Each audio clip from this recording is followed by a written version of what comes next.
All right, we are doing the Legacy Showcase Challenge today, and it's going to start any second. Here's our list.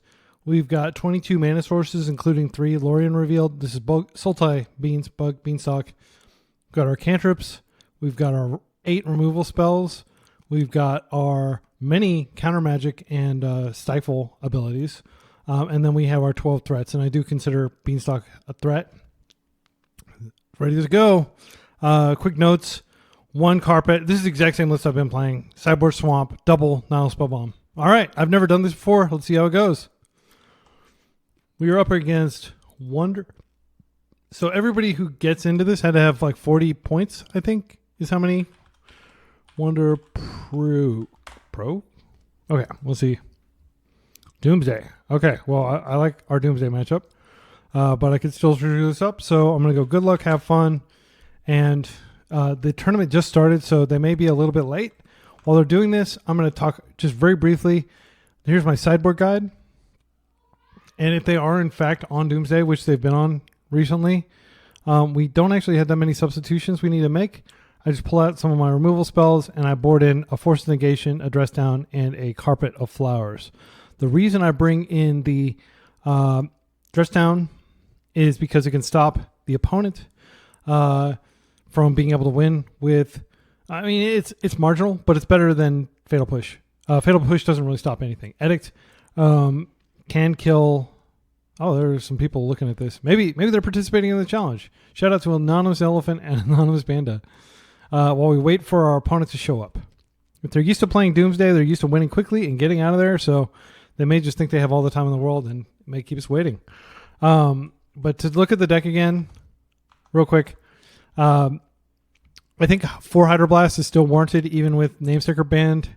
I think having 1 Surgical Extraction and 2 Spell Bombs is good enough protection against the menace, the new menace of the format. I used to say Goblins, but I think Rescaminator is probably the top deck, the deck to beat. I think Goblins was the deck to beat before they banned it. And now we still have Force of Vigor for control mirrors and artifact heavy matchups, and then Pernicious Deed and Dress Down are really strong against saga-based strategies. Not that we really struggle with those because we do have 4 Wastelands and the ability to potentially recur them with Witherbloom. All right, so they have decided whether they're going to keep their hand. I should have looked at my hand, but this is keepable against Doomsday. I'm just going to hope they don't turn 0 us. I don't think we throw this back just because we have Ponder into Daze. Yeah, I think we keep this. We have basically everything we want. We have a clock. We have an additional blue card we can pitch. None of these cards are dead. This is dead until we find a force. But I'm going to keep this. By the length of time it took me to keep, they're probably going to assume I don't have a force if I know what they're on. They might also think I'm a Storm deck. Here we go. Turn 0. Yep. Not a lot I can do about this, unfortunately. Let's take a look at their pile once they finish it. Let's pop it out here. So this is definitely a risk. I think the likelihood of this happening is low.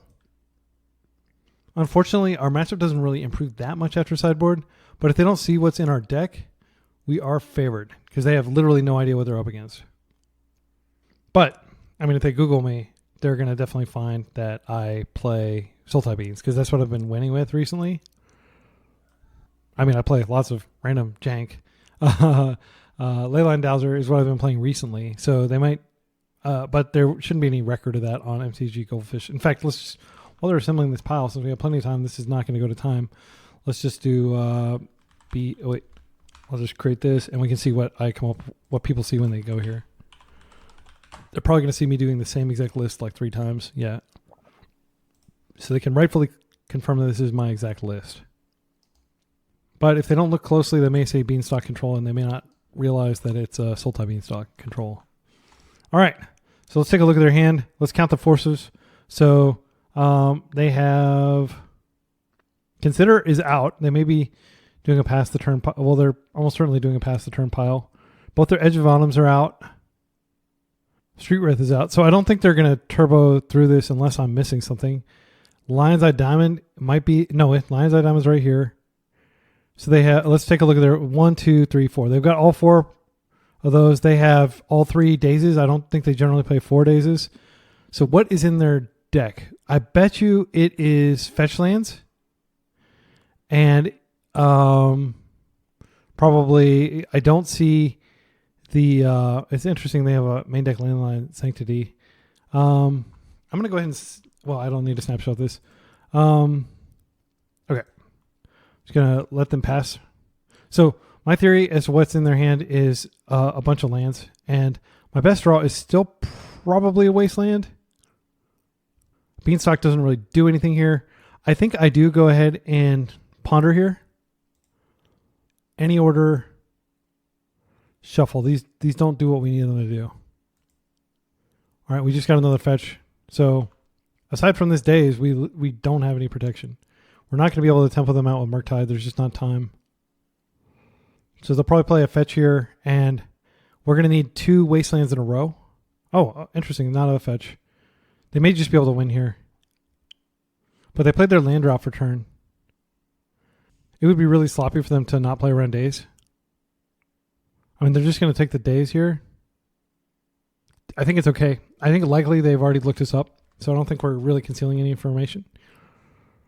They'll probably take daze here. Bowmasters isn't going to do it. All right, now they dig through their deck.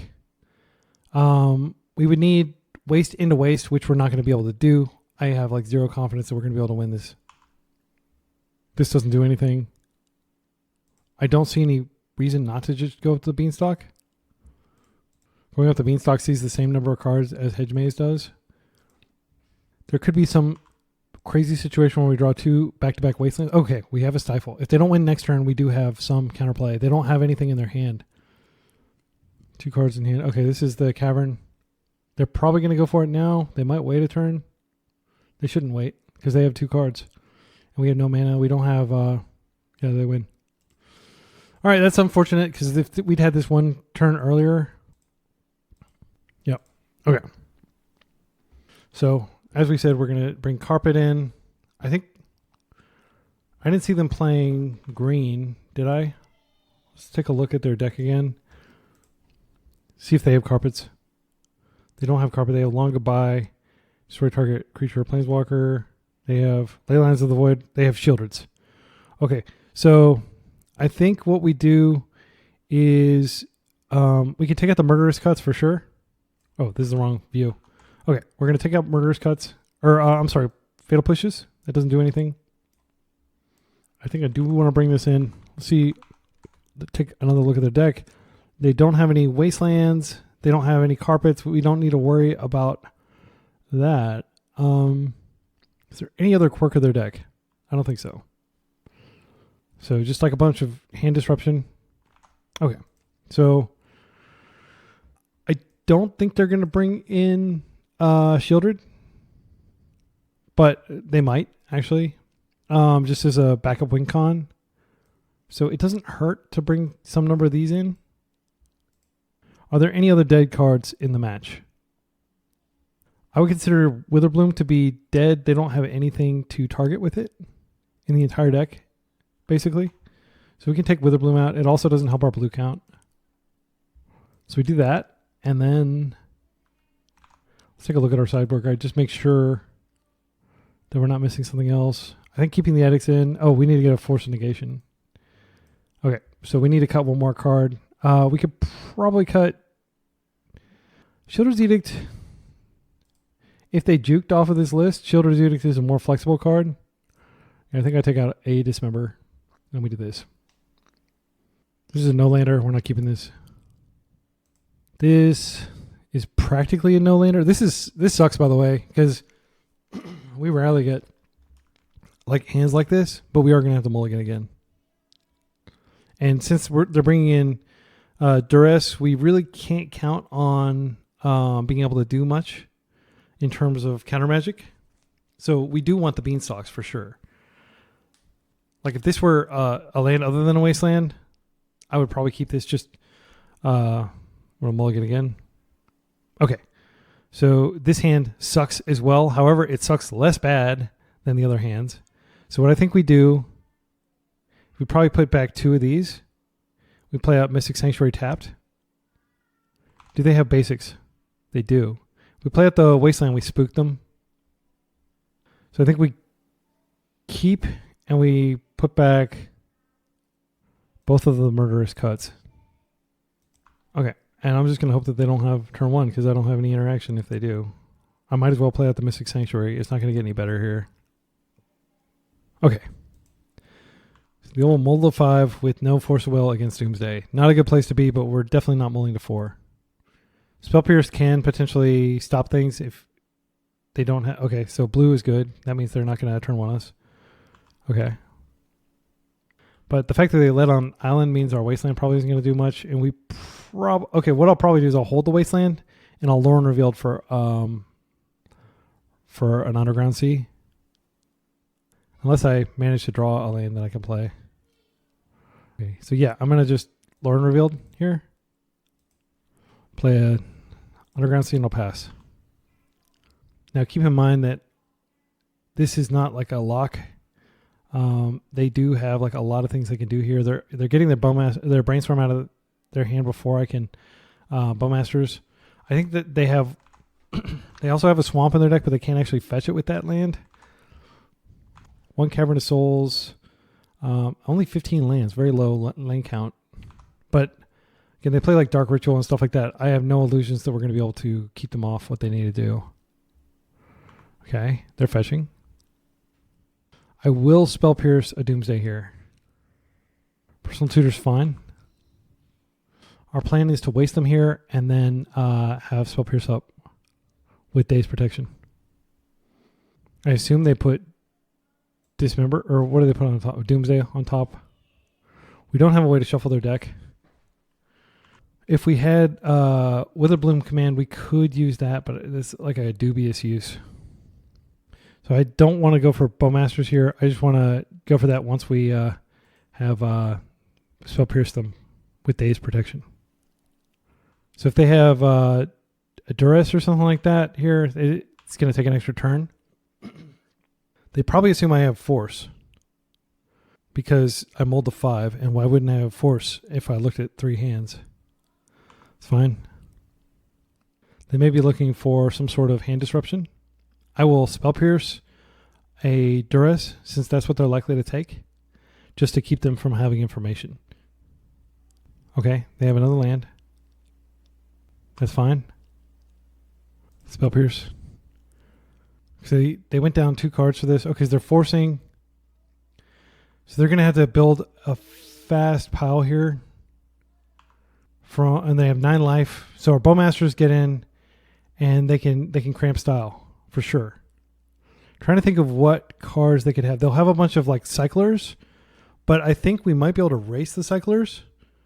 Let's see. So they can get the land drop in there, and they can cycle twice. So we're going to ping them. It's going to be a race. We've got a race. Like I definitely want to get my Bowmasters in play while they have nothing in hand. We'll see if they get any of these cards here. Okay. It looks like they didn't put any of those cards in there. Okay. They're at 9.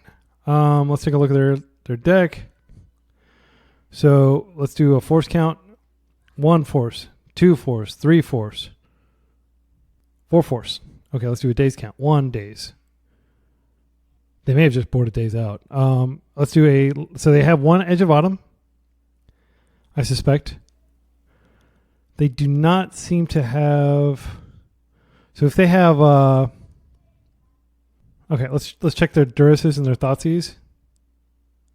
Thoughtseize.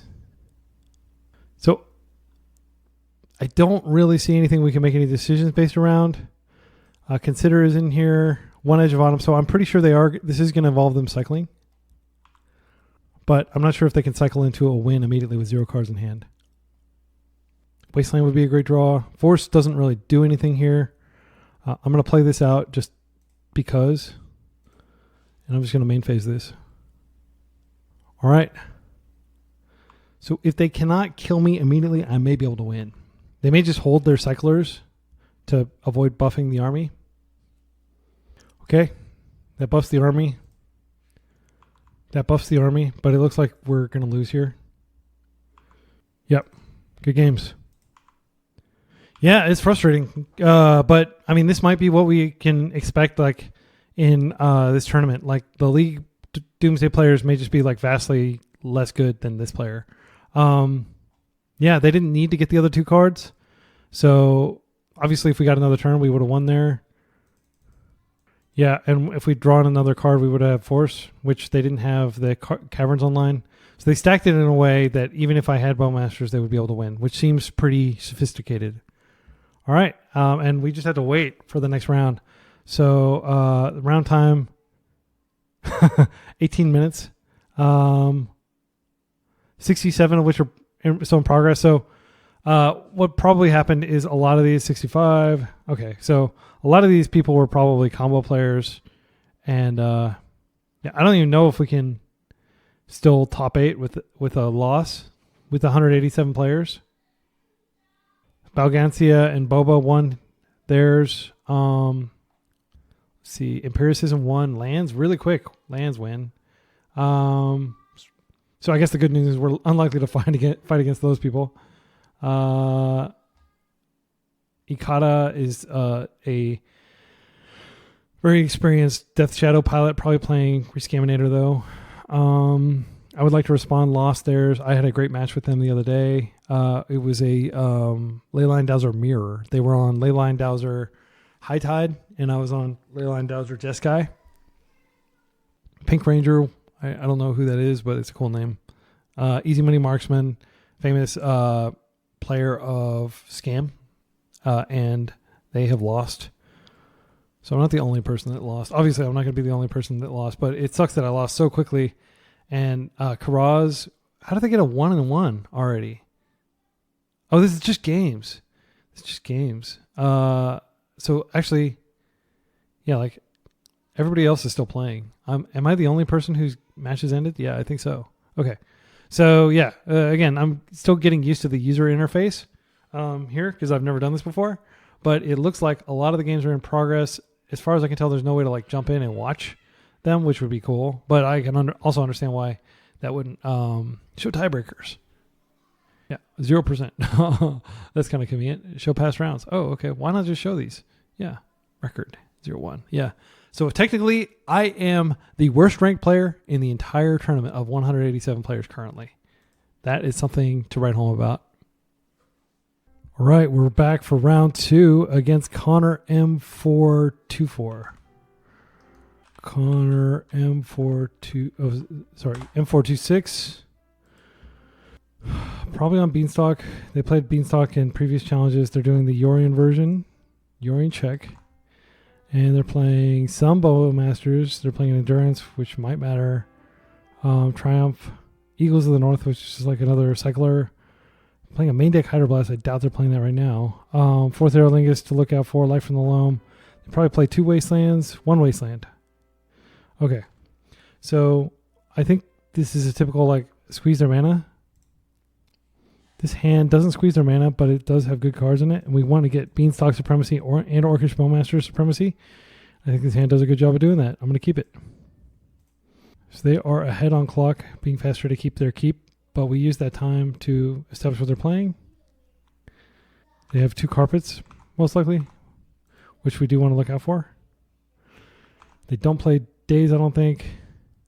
So what we're going to do is we're just going to go up the Beanstalk as quick as we can. If they force, they force. They may be able to remove it. They are playing probably the 4 Leyline Bindings. Yep. This is definitely going to be a... I'm not sure why they're taking so long here. It's probably just land drop pass. I don't think they have any 1-drops in their hand in their deck. Okay. All right. We have no need to play on basics this first game. I'm going to hope to draw a force for the Beanstalk. I'm just going to play this out and I'll pass. The Beanstalk, I may emergency brainstorm to find a force because I don't really need... I can put back one of the lands and fetch that away. That's the only card that I need to fetch away. There may be other cards on top that I want to fetch away. But I don't want Beanstalk to resolve, obviously. Looks like Beanstalk. Let's go ahead and emergency brainstorm here. We did not get there. I don't think... Well, wasting is a potential path to victory, so I'm going to put Underground Sea here, and I'll draw that, and I'll let that resolve. Next turn, I'm going to go get Underground Sea, and I'm going to Beanstalk, so I can fetch away the top card on my deck. An alternative, of course, would be to play Orcish Bowmasters. It's weird. Why do I have Flooded Strain in my deck? I shouldn't. Oh, yeah, I have one of each of those in addition to Polluted Delta. Never mind. I was like freaking out for nothing. Okay. They're probably going to force this, which is okay because what we really want to resolve is Bowmasters. Okay, Murderous Cut's a good pickup in case they have a Bowmasters of their own. Most likely they're going to go into... They're going to try to get into Uro territory. Yeah, precisely. Okay, so if they don't have a land drop here, I'm definitely going to waste them, but they might have a land drop too. If we waste off of the green source. I think we'd probably go after the Savannah. Yeah, it's scary. We do have Spell Pierce, which is good. Yeah, I'm just going to go ahead and waste. I guess I waste off the white source. And then I can waste off the other white source next turn.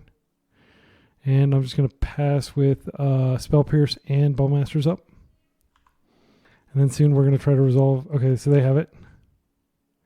That's unfortunate. Oh, they're not going to go for it. Interesting. So next turn I could just waste again. I am going to go ahead and end step Bowmasters them. It's fine. They may have a force now. Yep. Nothing I can do about this, unfortunately. I still think it was correct to waste them, and I'm going to waste them again. I think at this point, it makes sense to waste them off blue. They didn't play a land this turn. Or waste them off white, and then I can resolve a Murktide, hopefully. It's going to be small, but I am going to draw a card off of this. Do I have a second force? No. Okay, Daze is good. Daze can, I believe, prevent Uro from getting out of the graveyard. If they are able to escape it, which they may be looking to escape it at this point. It's fine. Trying to find a second white source. If they remove this, then I'll waste the white source. And, you know, they could still draw life from the loam, but I feel like we will have taken 3 of the probably 4 white sources out of their deck. Do they have basic planes? They do. I wouldn't be surprised if they go get a basic planes at this point. Yeah. Okay. Walk. Probably not what they wanted to see here. I'm going to go ahead and start by attacking. This is going to be an absolutely devastating Witherbloom command here. Chop them off that. I should have done this before I attacked. Because now they can float. Green, black. I think we just bounce the Underground Sea probably. We'll bounce the Trop. Okay. Now we'll Witherbloom. And I will I'll attempt to destroy their Beanstalk. They will force the heck out of this if possible. But not possible. Alright, we got our... I think we're in a pretty commanding position. Next turn, we have the ability to Murderous Cut and make this really big. They can put... what are they putting back on top? Brainstorm? Yeah. That signals to me they don't have a lot going on over there. Gonna waste them off green here. Yeah, I think we just waste them off green and attack. They don't have anything going on. I think we can go ahead and ponder here. No. I'm trying to think of something that they would... So if they wanted to remove this, I don't think our Spell Pierce is going to do anything. I'm going to ponder and try to find a force. There we go. This is like insane, by the way. I think Wasteland is what we want to do next turn, and this turn we want to do Force. This is just like an insane series of draws, by the way. Like it's almost kind of like embarrassment of riches here. So I'll pitch Lorien Revealed. We're nowhere near casting that, and then we'll keep Spell Pierce up for subsequent rounds. I feel like we've won this game, though. It's fine. If they're able to get a planes in play, that could be kind of scary. But this doesn't fetch basic planes. If they attempt to plow this, I'll just Force a Will. There's our Wasteland. Next turn, we're going to... That's fine. We're going to hit the Tundra, and then we're going to have Bowmasters up. Bowmasters and Spell Pierce and Murderous Cut up. Actually, we're not going to have any... We're going to have Spell Pierce or Murderous Cut. We're not going to have Bowmasters up because we are going to waste. Wasting them 3 times, 4 times, pretty good against the Beanstalk deck. Even without any other pressure on board. Super slow clock, but it's getting the job done. They're so far away from bringing back Uro, it's not even funny. They would need 2 greens in a row. And they're probably prioritizing fetching a plains if they can fetch anything. Yep. They can't get a plains with this. I don't even know if they have any more white sources in their deck that they can get. They do have a Tundra. Okay. So unfortunately, I'm not going to be able to stop it if they have another plow. There's nothing I can do here. I'm just going to let it happen. Draw my card. Stifle is good. Play this out, and I'll pass. And end step, if they don't have anything, I will Bowmasters, but I will probably Stifle a fetch. Just to keep them low. It might make sense to instead Stifle to Bowmasters. Yeah, I think that's fine, and I can just cut the token. They're going like true 3 color. They may not be playing Bowmasters here. I haven't seen any sign that they're playing Bowmasters. I'll just end step this. They've got 2 cards in hand. One of them could be a plow. Play this out. I'm just going to go ahead and cut here and keep mana up. We'll cut 1, 2, 3, 4. Oops. I don't want to cut Lorien Revealed. I'm going to cut a Wasteland, and I'll cut a Ponder. 1, 2, 3. Oh my goodness. Okay. 1, 2, 3, 4. Black. That was painful. I need to get tighter at playing at those kinds of things because I could very easily go to time here. Okay. Question is, do we want to go ahead and Witherbloom to get a Wasteland back? I think we want to keep interaction up. I'm just going to attack here. Also keep in mind that Witherbloom, like later in the game, can essentially kill them. So it does kind of take a turn off our clock. I like having both Stifle and Stifle can stop the creature from coming into play next turn if we want to. They're going to be crazy if they discard here. Okay, no action. All right, I'm just going to draw. I think we go and we... the thing is, if they attack, we don't actually have a way to kill. Well, they're not going to endurance here. Just going to attack. I need to watch my clock. I'm down 2 minutes. Every minute matters here. This is going to probably make them pretty upset, but I'm going to do it. Spell Pierce. They're going to take 2. I think we go ahead and we get the Wasteland and we remove their white source. We drain them for 2. Black, green, cast. Okay. All right. Okay, Wasteland, I'll remove Tundra here. That should be all their white sources.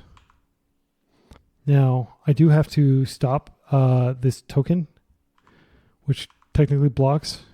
They can't do a lot while this is in play. They don't have any further plays.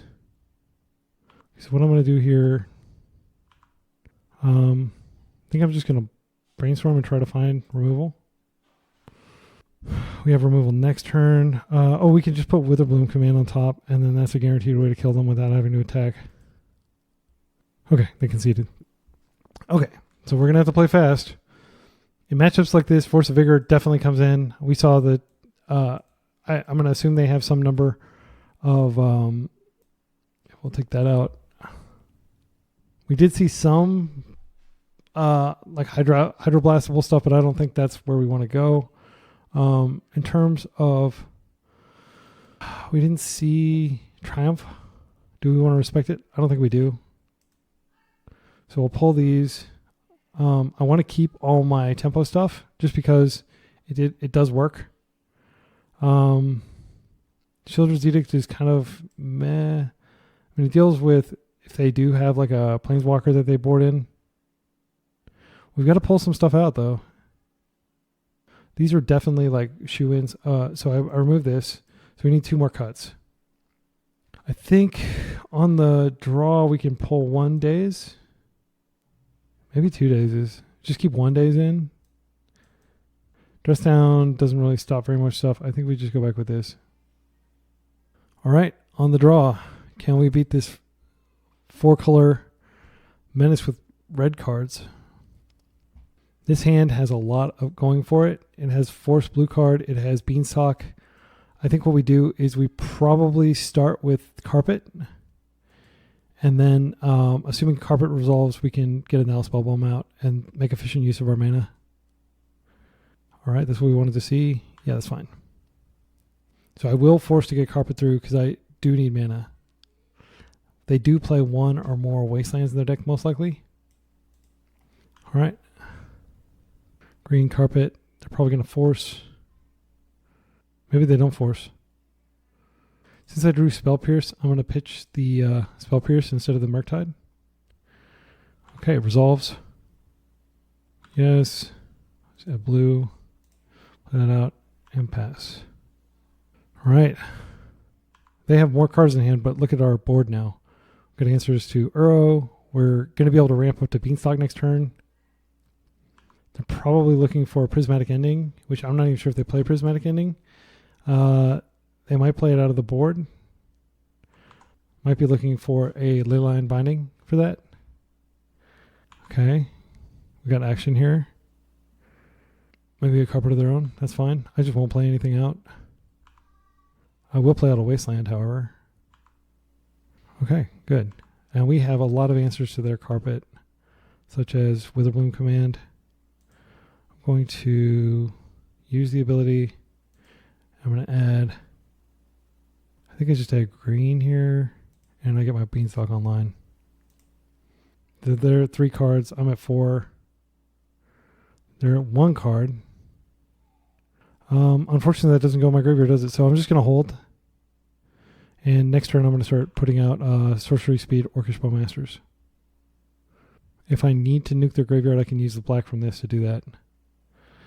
Unfortunately, I can't stop that. So they're drawing back into the game. Force is a really good card for them right now. Okay, they've got their... yeah, I'd love to start drawing Wastelands here. But I am going to have a lot of mana here. I think I'd probably put out both Bowmasters. I know that sounds like a weak play, but we need pressure here. Oh my goodness. Yes, this is insane. Yes, I will take this mana. And yes, we'll make it black. And I am going to start by Witherblooming. I'll mill myself. I'll destroy a permanent. I'm going to destroy their Beanstalk.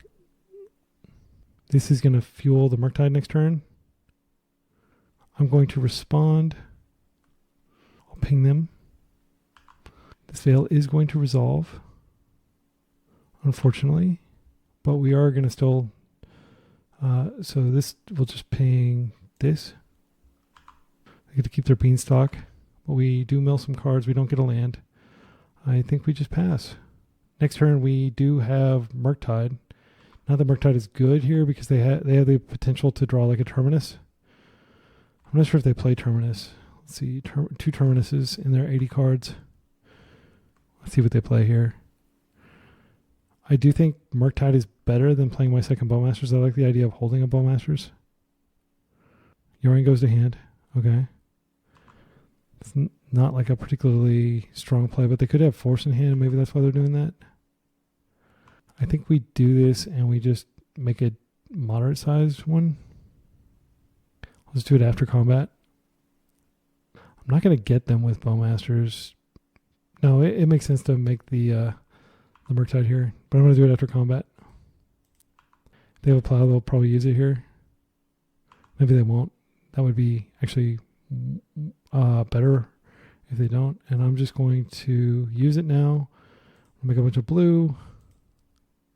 And I'm just going to also do blue here. And I'm going to go 1, 2. all this blue, and then I'm going to probably take out the Murderous Cut. Yeah, I'll take out the Murderous Cut. Okay, we've got a creature, and we'll pass. Got a lot of pressure on board, but again, it's all for naught if they just, terminus us. 12 minutes to their 16. We need to hurry. Rose fine. It's just a once through, and then I'll exile it with Nal's Spellbomb, and I'll draw a card as well. Grow my army. 2-turn clock. I think at this point we're dealing 10. Okay. We can't speed up this clock, so I think it's good to just use our spell bomb to draw and attack with what we have. Okay. Use it. We're going to go black. Exile their yard.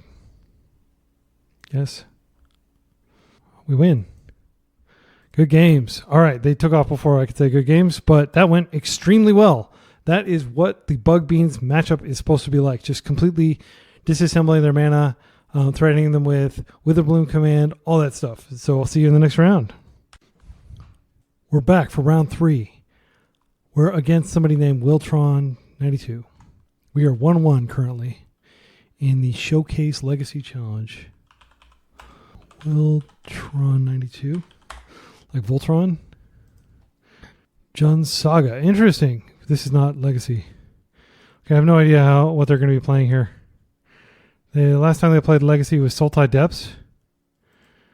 That is a scary deck that we have covered here with our Wasteland, our Fatal Push. This is a great hand against that. It's not a great hand against a lot of things, but it is a good hand against creature decks. Let's keep. If they're playing Jund in Modern, I'm going to presume that they're playing something that is more fair. Okay, well, maybe I'm wrong. Okay, well, good news is we do have counterplay to this. I think what we do is we go ahead and... Do we wait?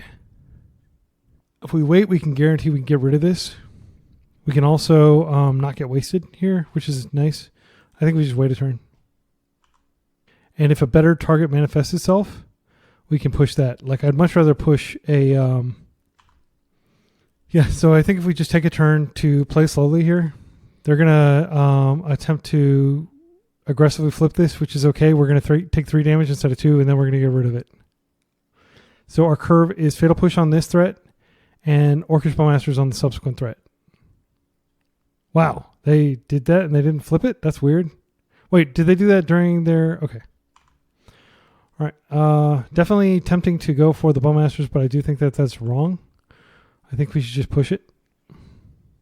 Now I think we should push the Dragon's Rage Channel and leave this in play for a turn. We're not going to give them any days equity here. Okay. So I think what we do is we go ahead and we get our Black Source here. We just get this Dragon Rage Channel out of play. And I'm going to leave my Fatal Push in play as Days Insurance. Again, never waste over is something I've learned over the years. Okay, so they weren't even really close to Delirium, but like they get value out of that, and I don't want them to get any value out of anything. I can even force something here if they do something crazy. Like, if they cast Leyline Dowser, I'd probably just force that. Seek the Beast. I can just counter this. And then they don't get the cards. They don't have that looming, waiting in the wings. I think it's fine. It's fine unless they Wasteland me here. But like Wasteland isn't going to get much better than that, frankly. Okay, so we'll see whether they flip it. If they don't flip it, we're going to Bowmaster Town. They don't flip it. Okay, they're probably going to waste our Underground Sea here. Yeah, that sucks. All right, so we definitely need to draw a blue source here. I feel that was good. I mean, there was definitely a risk they find the... We're not under, like, super under the gun here. We could always rip... Okay, I'm just going to play this in a Daze because I've got nothing else going on. They've got 3 cards in hand. One of them may be Daze. We turn it on. Oh, it's in. Okay, and we got this. So next turn, we are going to be able to go black into Bowmasters. I think it's extremely unlikely this hasn't flipped by then, but if it for some reason it hasn't, they did Brainstorm and they didn't flip it, so it could be that they just don't have any answers. No, there it is. That's something I'll blow up with Witherbloom. Okay, so we don't think that they have Daze. Could just go up the Beanstalk or Murktide here. That's safer. Every turn that this remains in play is a turn that I'm potentially in danger. I think what I do is I probably Delta, Witherbloom, hit that, dump a bunch of stuff into my graveyard, take 3 more. I'm cool with that because once I have my Murktide in play, it's going to be bigger than theirs. So I'm just going to go and get an Underground Sea here. Yeah, and we're gonna attempt to get rid of this. They do have some cards in their deck that can stop this. Yeah, I think we do want to fill up our graveyard here, so I'm gonna go ahead and do that. Do they flip? It's extremely unlikely that they have a 2. Wasteland. Okay, so they do have a Wasteland, which means I'm definitely gonna want to get my Underground Sea back. Oh, they're forcing. Well, we did get rid of some cards. It's not the end of the world. So they're going to probably waste us off blue, and we're going to be in trouble. They're probably going to waste us off black. Yeah, this is bad. And if they waste us off black, we have to find a Shielder's Edict, and we have not that many black sources left. We have 1 black source left in our deck, I think. So they could like just completely waste us off black if they have another Wasteland after this. I don't know what they're waiting for. If they drew waste, then they should just waste us. They may be thinking about whether to waste green or black, but they should definitely waste black here. Then we're going to be taking chunks, and it's just a matter of time before they rip a bolt. Okay, yeah, that's correct. Also, like cantrips we get, counterbalances out there. Do we get lucky? I think we have to go for this. See if they have the card on top. Days, okay. Well, that's good to know about. So here we're going to get a land. It's not a land we want. We don't want Beanstalk. We do want Witherbloom because it can potentially get rid of this after we get rid of this. So what I think is we probably mill up the Beanstalk here. But then we're going to draw Witherbloom, which is not helpful. I think we just have to shuffle and hope. All right, we did it. That was so clutch. We know that they have a 2 on top. So we have to just Bowmasters now, sadly. No, wait, we can't Bowmasters now because they've got a 2 on top. And we can't do anything. So what we're going to do is we're going to wait a full turn cycle, and then we're going to have to we're going to Murktide next turn. That's what we're going to do. And they would have to have a Murktide. Daze is not going to save them here. I think we just keep this. We hold back. So then we're going to have to block here. But we're going to have a 1, 2, 3, 4. It's going to be almost full size. And their Murktides are still small. They could just bolt us out here. They'll have to draw the bolts. We know they have a dead card in hand. Okay. That's a good card. So I'm gonna go blue, blue. I have no choice but to Murktide here. 1, 2, 3, 4. Get it out of Unholy Heat range. And yeah, we'll see if they have a Murktide on top. Mishra's Bauble. Okay, that's good. So if we draw a land, what are they doing? Dazing it? That's fine. I don't agree with that play. Trying to deny some resource. Okay. So what I'm going to do here is I'm going to play this out. I'm going to go ahead and ponder while I can. I think we just get the trop and we ponder. We're looking for Force of Will, which we can kind of cast next turn. Actually, this Witherbloom is good because this gets us farther away from death. Another Murktide is actually fine. I don't want this Daze at all. So I think what I do here is I go Murktide. What do we do here? We can ping. Okay, so we can kill this if they don't attack with if they bobble. So what I'm going to do is I'm going to draw. I definitely want this. So don't want this. I'm going to draw this now, and I'll draw Murktide next turn. And I'm not going to be able to Murktide next turn. Actually, I might be able to. My main concern is them drawing 2 bolts somehow. But we have pretty much perfect information. That's fine. They're looking at my top. Okay, so they don't know their top. They have nothing in hand. They're going to have a card in hand, but they're not going to be able to manipulate their deck until the Bowmaster triggers on the stack. Bowmaster is going to kill this, and then we're going to play a second Murktide. And there is a very small chance that they rip. Let's see if this is a 2. I don't think they'll have very many 2s in their deck. Okay, what was it? It was a Delver. Okay, so this, yep, and they scoop. Whew, that was intense. Okay, so for Delver, we're bringing in our Hydroblast, bringing in our Swamp, I think, taking out our we're taking out our Wasteland. Okay, and then we'll just bring in Null Spell Bombs, Carpet. So what cards are we taking out for Delver? I'm just going to check my sideboard out. I'm not going to think about it. So Grixis, Delver. We don't know that they're on Grixis. Did they play any Underground Seas? I don't think they did. But we're going to take out all our tempo cards. They're playing. So I don't think they're on Grixis. I think if they were on Grixis, they would... Do we take out the Wasteland? We might want to keep the Wasteland. I don't want to get flooded against them. Yeah. So... that is 60 cards. Let's do it. All right, up a game on Delver. Now they're playing first. Did I play first? I went on the draw, which is great. So this has lots of land. It has a Bowmasters to take care of an early threat. I think this is good. We don't have legit removal. We just have the Bowmasters, but Bowmasters, if they stall out, can be good removal. Okay, the Nightmare card is out. Okay, Bobble. So we're going to play off basics this game. I'm probably going to Lorien Revealed into my graveyard as soon as I get a chance. That's a good target. So I think what I'm going to do, see whether they play Stifle. Oh, wait, this is the wrong one. I have no idea because they don't have it in here, but I'm going to assume, okay, Legacy is at Delver. This is years ago. I'm going to assume that they're playing Stifle. I'm just going to fetch around Stifle. And also Lorien Revealed around Stifle. No reason to hold anything up here. You are on notice that your Wastelands are not going to do much.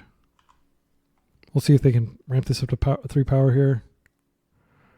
That's great. I probably will risk it with the Bowmasters. They've got 4 cards in hand. I need to keep up tempo. Playing a Beanstalk is not as important here. If it gets countered, it's food for the Murktide, which will potentially eat this Dragon Rage Chandler. So the risk, of course, is that they instant and then they have a sorcery or a creature to put in the yard. I think we take that risk. They don't know what we're targeting until they do this ability, though. Okay. So it's resolving. We are going to hit that. I think it's irresponsible not to hit this. Let's see if they can flip it. Okay. Oh, they did it. They did it. We still get the token, but yeah, that sucks. I mean, I think it was unlikely they were going to be able to do that. They had to flip a sorcery, and I'm happy to not have counterbalance against me. But yeah, I'm looking at taking at least 3 here. So they flip their top card. Are they going to? They're going to bolt here to try to set up a surveil. Bolt me directly. Okay.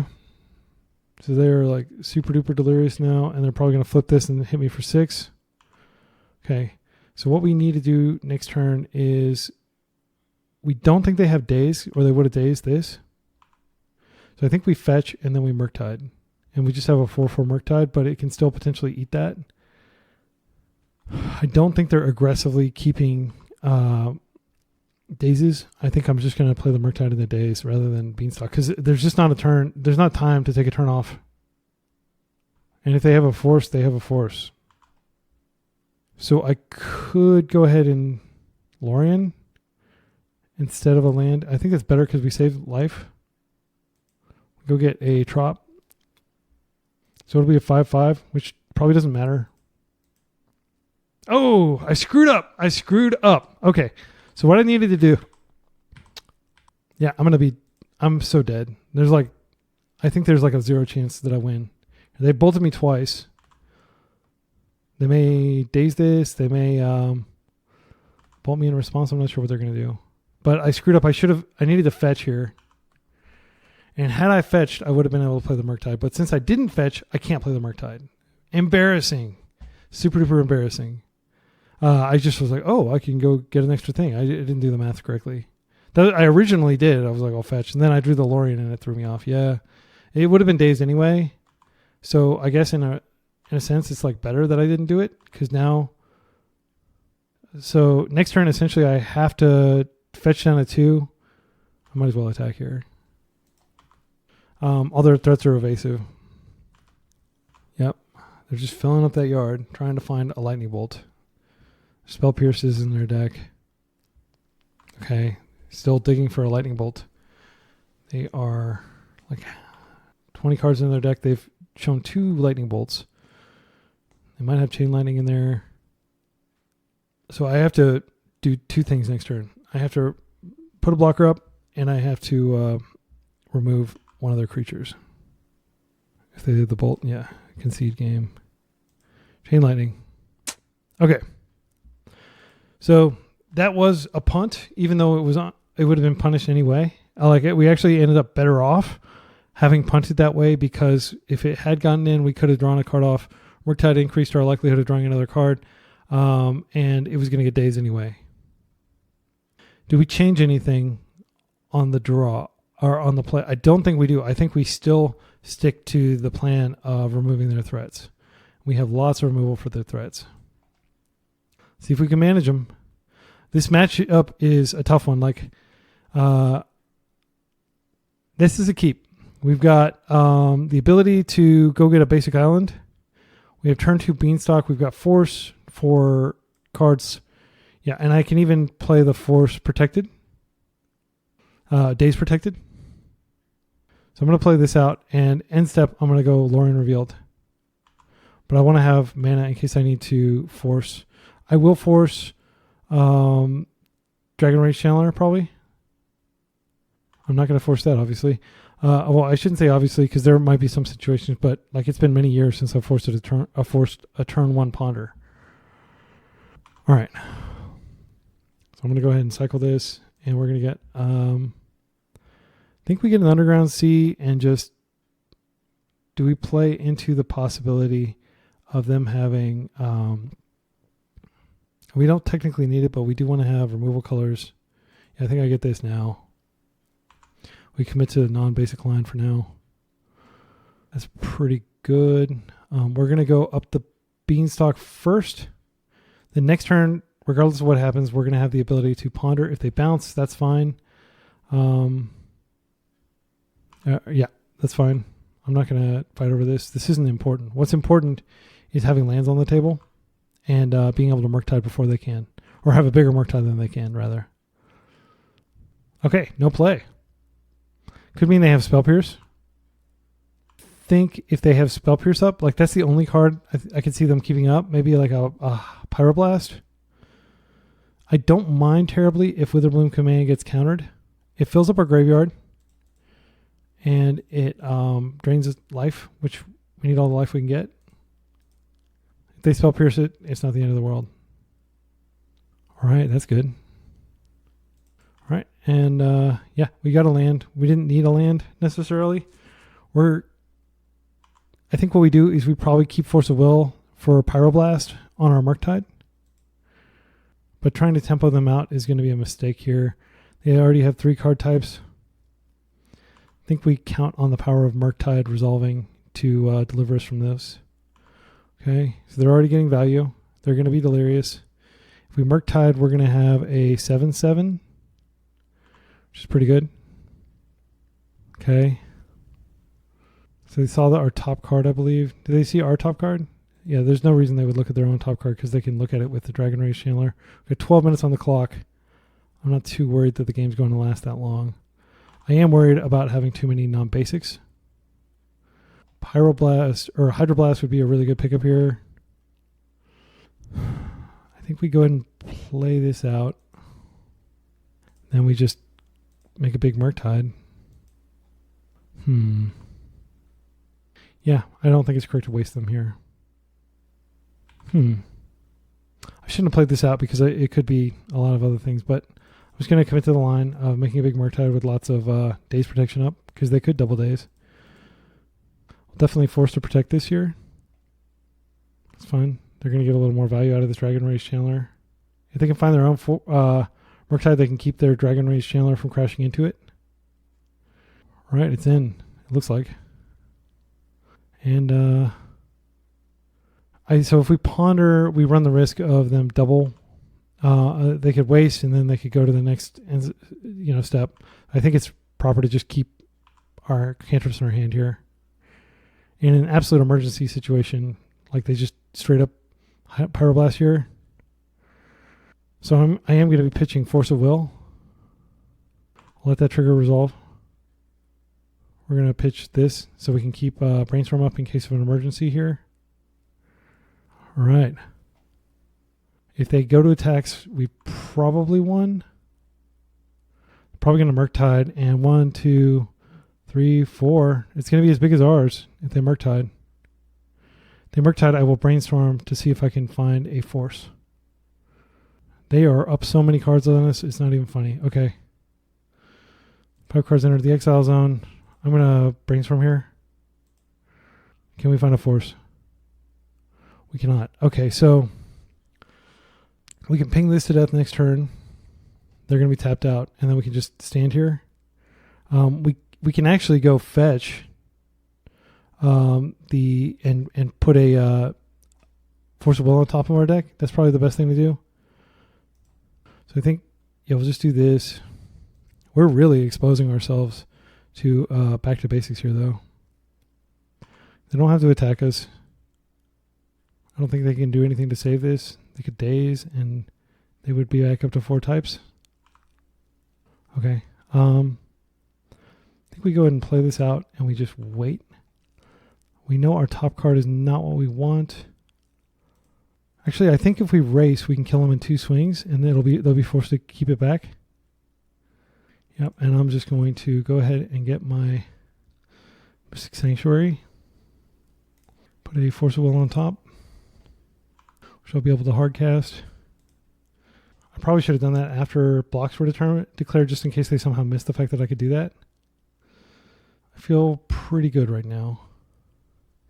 So we have Brainstorm into Force of Will if absolutely necessary. I'm trying to think of cards that they could be thinking about right here. If they have another Murktide, it's still not going to grow that Murktide because they don't have any instants or sorceries in their graveyard. I am definitely worried about Pyroblast here. I'm also kind of worried about Price of Progress, but not totally worried about it. I should have tapped one of my Wastelands, so I kept one of my Wastelands untapped. It's fine. So they'll be able to use this as a blocker potentially. Okay, 2 of them. That's it. All right. So I'm just going to draw this Force. Then I'm ready if they have the Pyroblast. This is a Force block. We could probably attack with everything, but yeah, I'm just going to attack with this Force block. There's definitely a risk that they have Price of Progress, and they're going to attempt to pop me here. Okay, so this Bolt is targeting that. I'm going to let these resolve first. I think we Force here. So the question is, do we Brainstorm before we Force? Because their last card could be... Because they can just throw 2 blockers in front of it, and then I can only kill 1 of them. This is a tough one. I think I'm going to Brainstorm and see what I get. Okay, we have another... we have a lot of stuff, actually. I can Lorien Revealed this turn. So I can Lorien Revealed into Murktide, and then I can have Murktide online next turn. Let's think about this. So this is probably going to trade here. They're going to be at 7.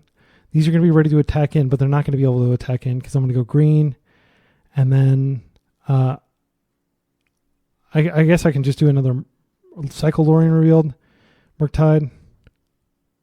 So I need the Lorien Revealed in order to draw into Murktide. So I think what I do is I probably put back Force and Lorien Revealed.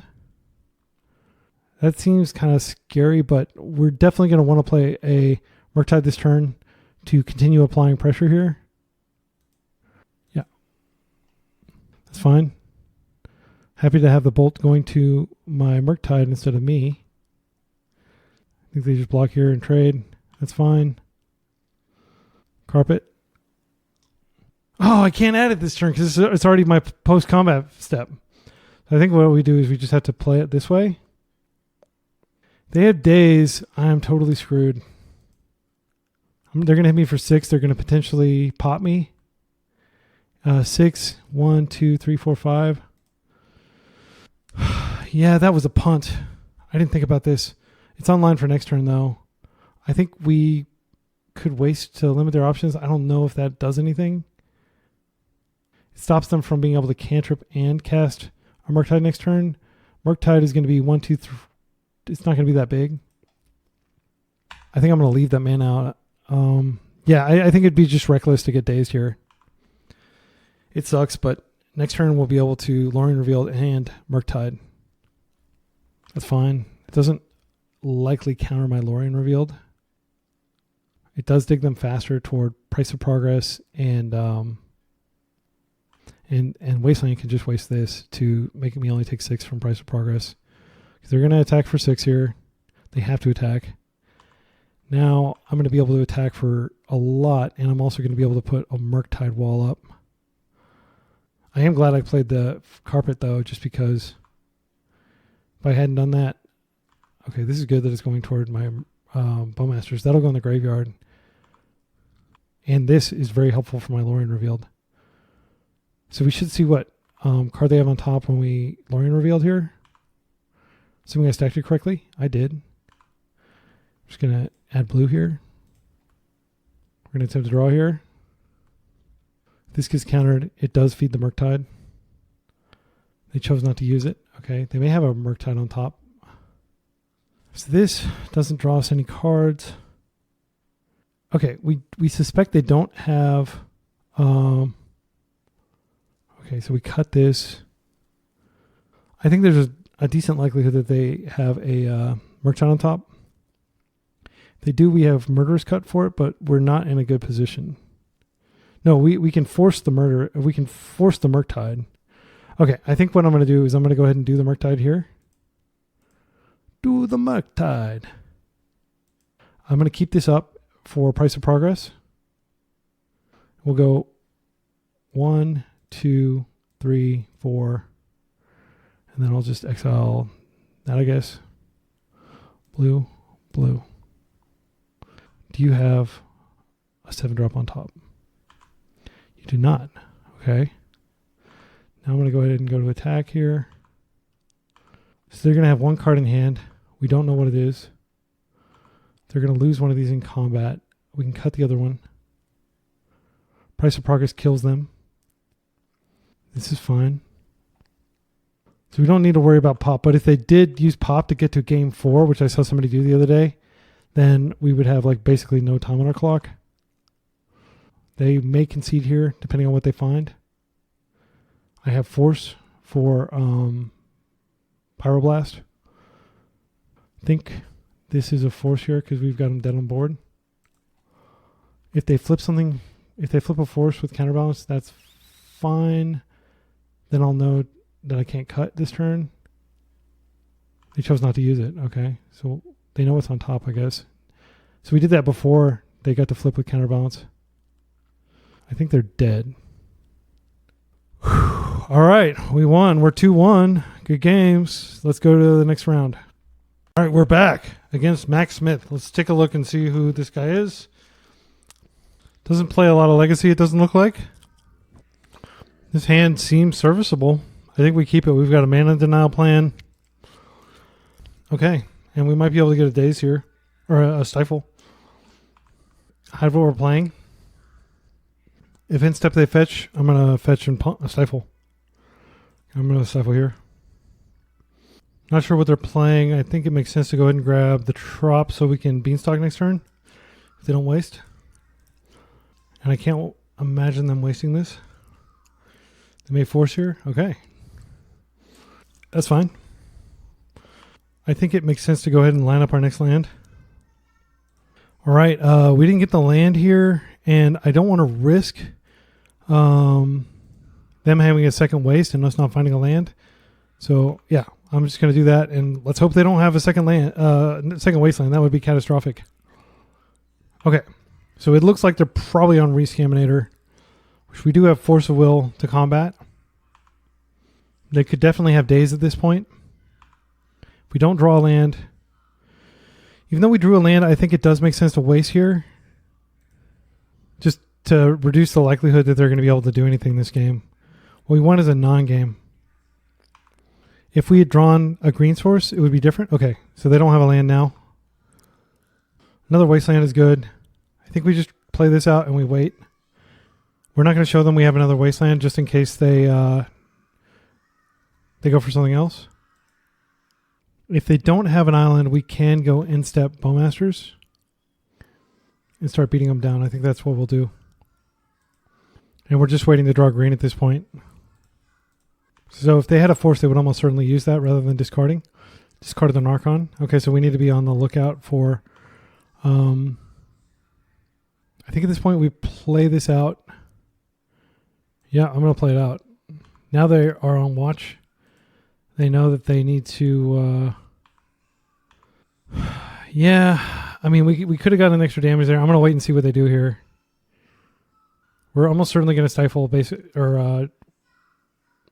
yeah, that's a Spell Pierce, and if they are able to force this, we're in a bad place. I mean, it's crazy that they're like potentially going to come back from this. Sadly, we just have to let this happen. There's nothing we can do. So it's going to come in. It's going to take out this. Actually, you know what? They're going to lose a lot of life here. I think it does make sense to go ahead and bring this in. Okay. So the trigger. I'll sacrifice this. I'll discard. I think we discard Force of Will because we're about to ping them twice. They'll gain life, but we can Wither Bloom. Yeah, I think we do that. Okay. They're at 7. They're griefing. It just shows you how powerful this deck is, that like they can get into that situation where they can potentially win from there. They took our direct damage. We really need to draw one of our 4 removal spells and 46 cards. That's not going to do it. I don't think we attack. If they attack, we have a lot of damage on the crackback. We're going to take 9 potentially, but they're going to take so much damage that they may be dead. I'll see what they do here, but I might see the sequence in which discards a card. Okay, so this creature sacrifice happens first, unfortunately. So I do think we sack the token here. We discard the force. These go on the stack here. Unfortunately, we're still going to be too far away from killing them this turn to race them. So we can hit them for 4, but they're going to kill us next turn. All right, we have another turn to potentially draw the thing. Are they going to reanimate Grief? They're just going to Grief. They're going to take our Beanstalk here.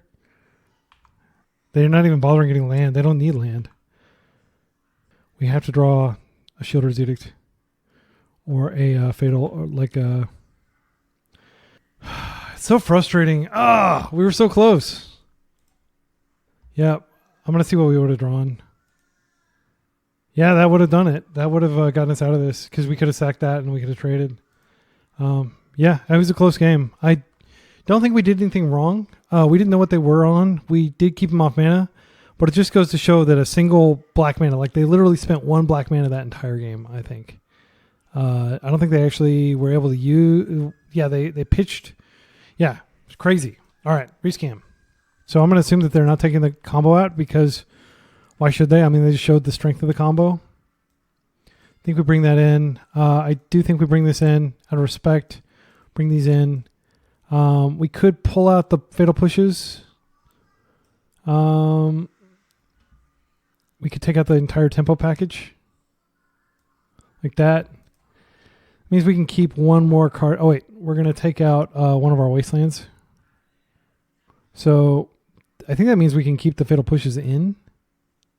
They're not a great card. Yeah, if we keep them in, then we just have a lot more flexibility as far as removing their permanents. This does gain life. It does kill a Bowmaster. It's a potential 2-for-1. So I think I'm going to run it with this. So what we just saw there is we saw how ineffective Wasteland and Stifle is against this deck. And we played it again. We played it in round 1, and now we're playing it again in round 4. This deck is just overpowered, in my opinion. Like, I don't want to sound salty or anything, but like I'm not enjoying playing against it, and I think it just has way too much range. Like its ability to just win out from nowhere. I mean, 1 black mana. They cast 1 black mana. That's crazy. 1 black mana, and they won the entire game against like a ton of permanents that I was putting on the table. Orcish Bowmaster is like famously a really good, anti-blue card. Didn't do enough here. I mean, it did stay alive and did some damage, but yeah, it's crazy. Okay, I don't even know if they submitted because it went to time. Maybe they don't even bother sideboarding against me. I don't know. This seems pretty good. Got a Beanstalk hand. We don't have a force effect, but we do have a... Yeah, I'm going to assume they're playing fair. No, I shouldn't assume they're playing fair. But I am going to go ahead and hedge maze and hopefully flip like a Force of Will would be good.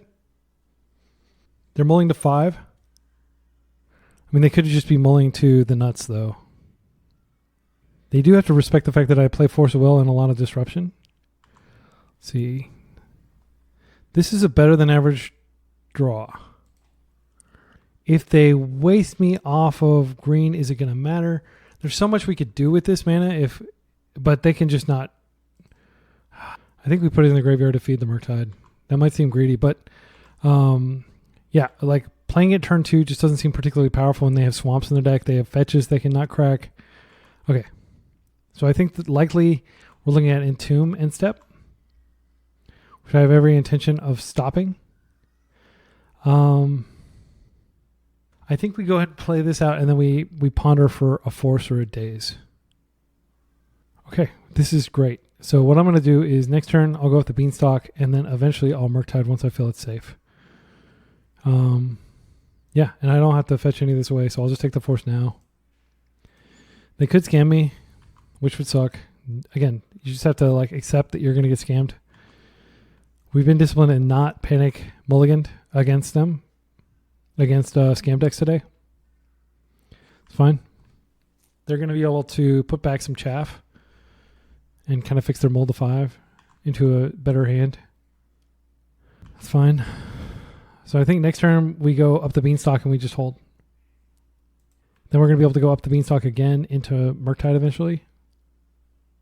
The way we win, I think, is we stop their broken plays and we have to outscale them. The good news is, at least with this first up the Beanstalk, they're not going to be able to respond with a Bowmaster. Okay, well that sucks. They're probably going to take our Force of Will, and they're probably just going to combo next turn. Yep. So unfortunately, we do not have an answer to their combo on top of our deck. We could brainstorm. We know what the top card is. It's another Beanstalk. And then that does give us a chance to... The swamp probably isn't going to play a part in the game. I mean, they'll know our shields are down if we Beanstalk, but it could be that like it doesn't matter, and we just need the quantity of cards. So I'm going to go ahead and brainstorm with this, see if we can find a Force. We didn't find a Force. So I think what we do is we put back this and put both of these back. They're terrible cards, unfortunately. Play this out, and we just go with the Beanstalk. If this gets dazed, it's not a big deal. They're not going to daze it. They already have a linear path to victory, I bet. Okay. Maybe I'm being too doomer here, saying they have a linear path to victory. They may not. Wasteland would be a horrible thing for us, and they do have Wasteland. They're probably going to go to our green. That sucks. I can't do anything about that. If they waste our green, I'm definitely brainstorming again here. Let's see if we can find a fetch. Didn't find a fetch. We did find a force and a wasteland. I think wasting them is a mistake. I think holding up force with blue card is fine. So I'm going to go like this and this. Play this out, and I will pass. Next turn we can potentially Murktide. This turn we can potentially Orcish Bowmasters. Let's see what they do. 2 cards in hand, but I feel terrified. Like it, yeah, this is going to be a force. We'll see whether they do anything in response. They're not going to be able to force back. Okay, that's good. I'm not sure what their last card in hand is, but I am going to go ahead and try to get my clock going here. Okay, we may kind of be in the clear for like a turn. I'm okay if they daze this. All right, so we just have to start chipping away at their life. This turn we are going to Murk. I shouldn't have done that. I don't actually know what the top card of my deck is. So I'm going to go 1, 2, 3, 4. I think at this point we probably need to go all in. We're 2 lands away from being able to do anything else. Definitely a chance that they have that 1 card. I'm just going to apply as much pressure as I can here. I literally just feel like we have to have this urgency about us and do as much damage as we can. So you would think we're in a good position, but if they Brazen Borrower and if they have like Reanimator or something, those are 2 cards they could have. I'm trying to think what this could represent. It may be a cantrip. They're going to get this back. Going to get a ton of stuff. We are going to be able to block it and attack in with a lot of stuff. I wouldn't be surprised if they get Grief. Let's see what they get. They didn't flip a Grief. That's good. Entomb and Douthie. They may be able to Entomb, reanimate the Archon. That's probably what they're going to do here. Okay, so Polluted Delta, reanimate, Entomb. Wait, just 3 cards? Okay, so let me check these because they can go ahead and do that now. Actually, so they didn't get that. So they Polluted Delta, reanimate, Entomb. Yeah, that's was that in their hand? Okay, well I'll take that over the other thing they could have done there. All right. Can't remember if we know our top card here. Dismember is potentially good. If we attack in, what are the odds they block it? I think it's extremely unlikely that they block here. I just want it in my yard. If I get it in my yard, then I'm still a turn away from being able to Murktide. Let's see. If we attack all, okay, let's think about this. I think we attack here. We definitely get to successfully deal the damage, right? I mean, they have the ability to waste us off of Island here if we don't waste this. I think we do waste this because I want to keep Double Island up. So that's going to happen. We're still 2 cards away. If they... Yeah, I'm just going to attack with this. They'd have to be crazy to block here, but they do actually have a reanimate, so they could do it again. They're not going to block. Okay, they didn't fall for it, but now they know that we have Dismember in our hand. I think we hold. We're going to take some damage here. If they want to play this out, they're going to have to spend a lot of mana on it. Okay. In terms of reanimation, Grief is a target. If they Grief, I will pay the mana to just kill the Grief. Okay, this is bad news. But I can kill the Archon. So this gets sacked. The Archon's going to be a 5/5, but I can just ping it with a draw trigger on the stack. I'll discard a Beanstalk. I can't cast it. Okay, this will go here. This will go here. And then before they draw, I guess they already drew. They could draw a force, I guess. So if we kill this, we are doing, if they daze, is there any chance they have a daze? Do we know what they have in the hand? So they use those. They already played out the Delta. They could definitely have a... just going to go black, black, 1. I'll take it. So, ouch. Black, black. I don't like how they do that. We're not going to have a lot of time for the next game, by the way. Okay, and now we can Murktide Regent this turn. I think we play this out and we Murktide. Lots of cards we can draw off Beanstalk here. 1, 2, 3, 4, 5. It's not very big. Now Spellbomb is a good card. I think I'm going to go ahead and do it now. I'll use it if they have a reanimation effect. I'm going to chump here. Yeah, I think we just have to take the 6 here, sadly. So we've got a lot of cards we can draw. We can exile graveyard, but there's nothing I can draw here that's going to save me. They have the ability to play this borrower out. They have a second borrower. And they have the ability to play this borrower. Ah, it's so frustrating. So, yeah, we're basically dead because maybe I can draw a force here. Lorien Revealed is not going to do it. And now, actually, they can't bring that out yet. So we're not quite dead, but we're very, very close to dead. We're going to 2. What's their last card? Oh, they're just playing that out now. That's fine. I'll take it. Okay. Let's see what we get. Brainstorm. So we can brainstorm into Murktide. I think we're going to probably have to do that. Brainstorm. Put this back. Let's put this back. Now I can play this out. I can cycle. Let's get a... I could have cut... No, I wouldn't have had the mana to do that. I'm just going to get a another Underground Sea, I think. Yeah, because I'm not sure where my... I'm cycling here. Okay, so I can't even play this out.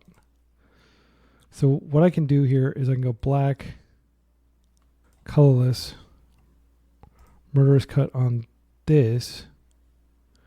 I'm trying to think of something I could draw that could actually kill that. I don't think there is anything. So I'm going to die to this Borrower, it looks like. Why didn't I draw for Beanstalk? All right, maybe I just drew that. Yeah, it doesn't matter. The game's over. Yeah, frustrating. Super frustrating. I will not be sad at all if they ban Grief. Yeah, sorry. I hope I don't come across as like bitter or anything like that. But I just feel like that deck is so difficult to stop. Like I don't know that I'm making misplays. Maybe I am making misplays. Maybe I'm just terrible at playing against the deck.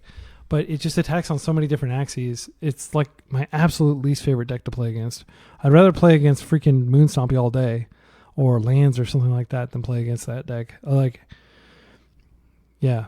But anyway, I do think it's also squeezing a lot of other decks out of the format because it's just so oppressive. And I mean, what are you going to do? How do you stop that when like they have all these reanimation effects, they have all this counter magic, they have Grief, and all they need to do is resolve a 1 mana black sorcery, and the game is over effectively. Like once the Atraxa hits, once the Archon hits, anything like that, like the game is over basically. I'm trying to think of a situation where I've ever come back from an Atraxa resolving, and I can't think of one. I think the only games that I win are I think was it game 2? Was there even a yeah? Let me take a look. Yeah, I just lost both those games. I don't think I should have lost the first one. They spent 1 black mana, and they won the game. Yeah, I don't know. All right, welcome back. We're getting ready in 23 seconds to load into the next round. Standings, we're at 71, which is, we should be like dead in the middle. Or, yeah, I think probably dead in the middle. Yeah, we're going to try to recover a little bit after those 2 rescam matches, but I think the top 8 is dead. I never turned down an opportunity to practice, though, so practice we shall. All right, so we are up against Tantik. Tantik. I'm going to click play first, and then I always do this so that way they think I'm like thinking about like a storm hand or something. They're on 4-color control, probably with Beanstalk. Endurance. Okay, so no Yorion. Up the Beanstalk, Leyline Binding. This is a pretty stock list. For the threats, they have Triumph, they have Uro. I'm not sure if they always do this. This is from a few days ago. Yeah, it looks like they always play Triumph. So we're definitely going to want to bring in our cards, and I don't want to take any more time to think about this. This seems like a solid keep. I'm going to keep this on the basis of being able to... Do they play Wasteland? They do play 2 Wastelands. I'm going to keep this on the basis of being able to Spell Pierce a threat and probably just use mana efficiently and cycle. All right. So we'll see what they do, and then end step we will Lorien Revealed to go get another land. We'll probably just set up with non-basics. Okay, they're not fetching. Yeah, I think I'm just going to get the Hedge Maze here. No, wait, I can't get the Hedge Maze because I want to cycle. I'll just get Underground Sea here, and then I'll go get a... I'll go ahead and give the game away that I'm playing, which colors I'm playing. So we'll get a drop here. Not going to mess around with having good mana here. Okay. They are fetching probably around Stifle because they see that I could be playing blue. They're going to Lorien Revealed now around Stifle. That's fine. That's pretty wise of them to do that. They went and got a drop. All right. We got Spell Pierce. We got Daze. I'm just going to wait and see what happens here. I wouldn't be surprised if they get a Plains at some point. So let's take a look. They're playing 2 Uros. Beanstalk. I don't have to Daze, and actually if I pierce this, well, do they play Daze themselves? They don't. I think what I do is I pierce and then I just force. If they, or Daze if they force this, because I can't let this resolve, and I'll feel really dumb if I hardcast Daze. Okay, so now what we're going to do is we are going to go ahead and Daze this back to our hand. That's got to be pretty frustrating. They're not going to double force. Okay, good. We got it. That's a very good exchange for us. So we're technically up a card even though we're on the draw. Now I am going to take a moment to waste them. And then next turn, I will have a Murktide. Okay, no lands. No removal. All right. Yeah, I think we just play what we have out. We can protect the queen here if we need to. We've already gotten their force out of hand, so we just have to swing 3 times with this. They're going to force. I'm going to force right back because this represents death. Now they need to draw a white source and a plow. They may already have some removal spell. They can waste me, that's fine. I've got tons of land if that's what they're thinking. Yeah, that's fine. I can now go get the ETB tap land. But instead, I think I'm going to go ahead and just go for the Beanstalk. All right, we're not giving them any false pretenses about where we're playing. We're just going balls to the wall. Any land they play here. Do they play any other basics? I don't think they play a basic Plains. Yep, I'm going to waste whatever land they get. I feel very favored. They're wasting. They're fetching around Stifle, and they did get a white source, so they may very well be plowing. That's fine. Unfortunately, there's nothing I can do about that, but I am going to immediately waste that Savannah. Yeah, I think it's fine to just hold up. Hold up Brainstorm. It's fine. So our graveyard is going to basically be full for a second Murktide. They're 10. Okay, they did find another land. Best draw in my deck is probably Witherbloom Command. Or second Beanstalk would be even better. That's a good card. I think we just hold. They're not playing Bowmasters of their own. That's fine. I will let this resolve. So if they have Solitude, that would be something pretty powerful here. But they wouldn't get a draw trigger if they... Okay, so they're going to get a draw trigger here. They've already used one of their Wastelands. They could draw a second one and waste this off Black Source, but I think it's worth going ahead and getting the Hedge Maze just for selection here. That's going in the yard. I definitely could have... I'm going to start by attacking here. I've got Brainstorm if I absolutely need to do something here. I'm going to try to ponder into Witherbloom Command. I do get a second Beanstalk into Murktide next turn. I think this is good enough. I'm going to Beanstalk here. They have to answer a lot here. That's okay. So it's growing this. There are lethal on board. Do they have a force? No? Okay. So they have to get rid of this, and then they also have to get rid of my Murktide next turn, which is also going to draw me 2 cards. It's like a Murktide Drifter, Will Drifter. They do have white mana now. That is going to draw my card. Yep. So I could still lose this, but if I can find Witherbloom, I'm pretty sure I won it. We could put Force on top. I think actually that's what we want to do. We don't care about the size of this Murktide because they're not playing Murktide themselves. I'm just going to Island Cycle. Get a Sanctuary. Put a Force on top. Now they're going to have to kill this somehow with me drawing Force. Wait, yeah, I'll go ahead and do that just in case. Double draw trigger. Drew another Beanstalk. I don't think it's possible for me to lose from here. I think it's fine to let them do this. Because we don't know what other cards they have in hand. This could be bait. With them at 2, they can't really force or fetch very effectively. They are fetching here. Now they can't force anymore. They're going to attempt to Leyline bind. They know that I have a force in hand. I'm just going to go ahead and do this with the triggers on the stack. And I'll get 2 triggers. I drew another force. Okay, and they don't even have to wait. I wonder what I would have drawn.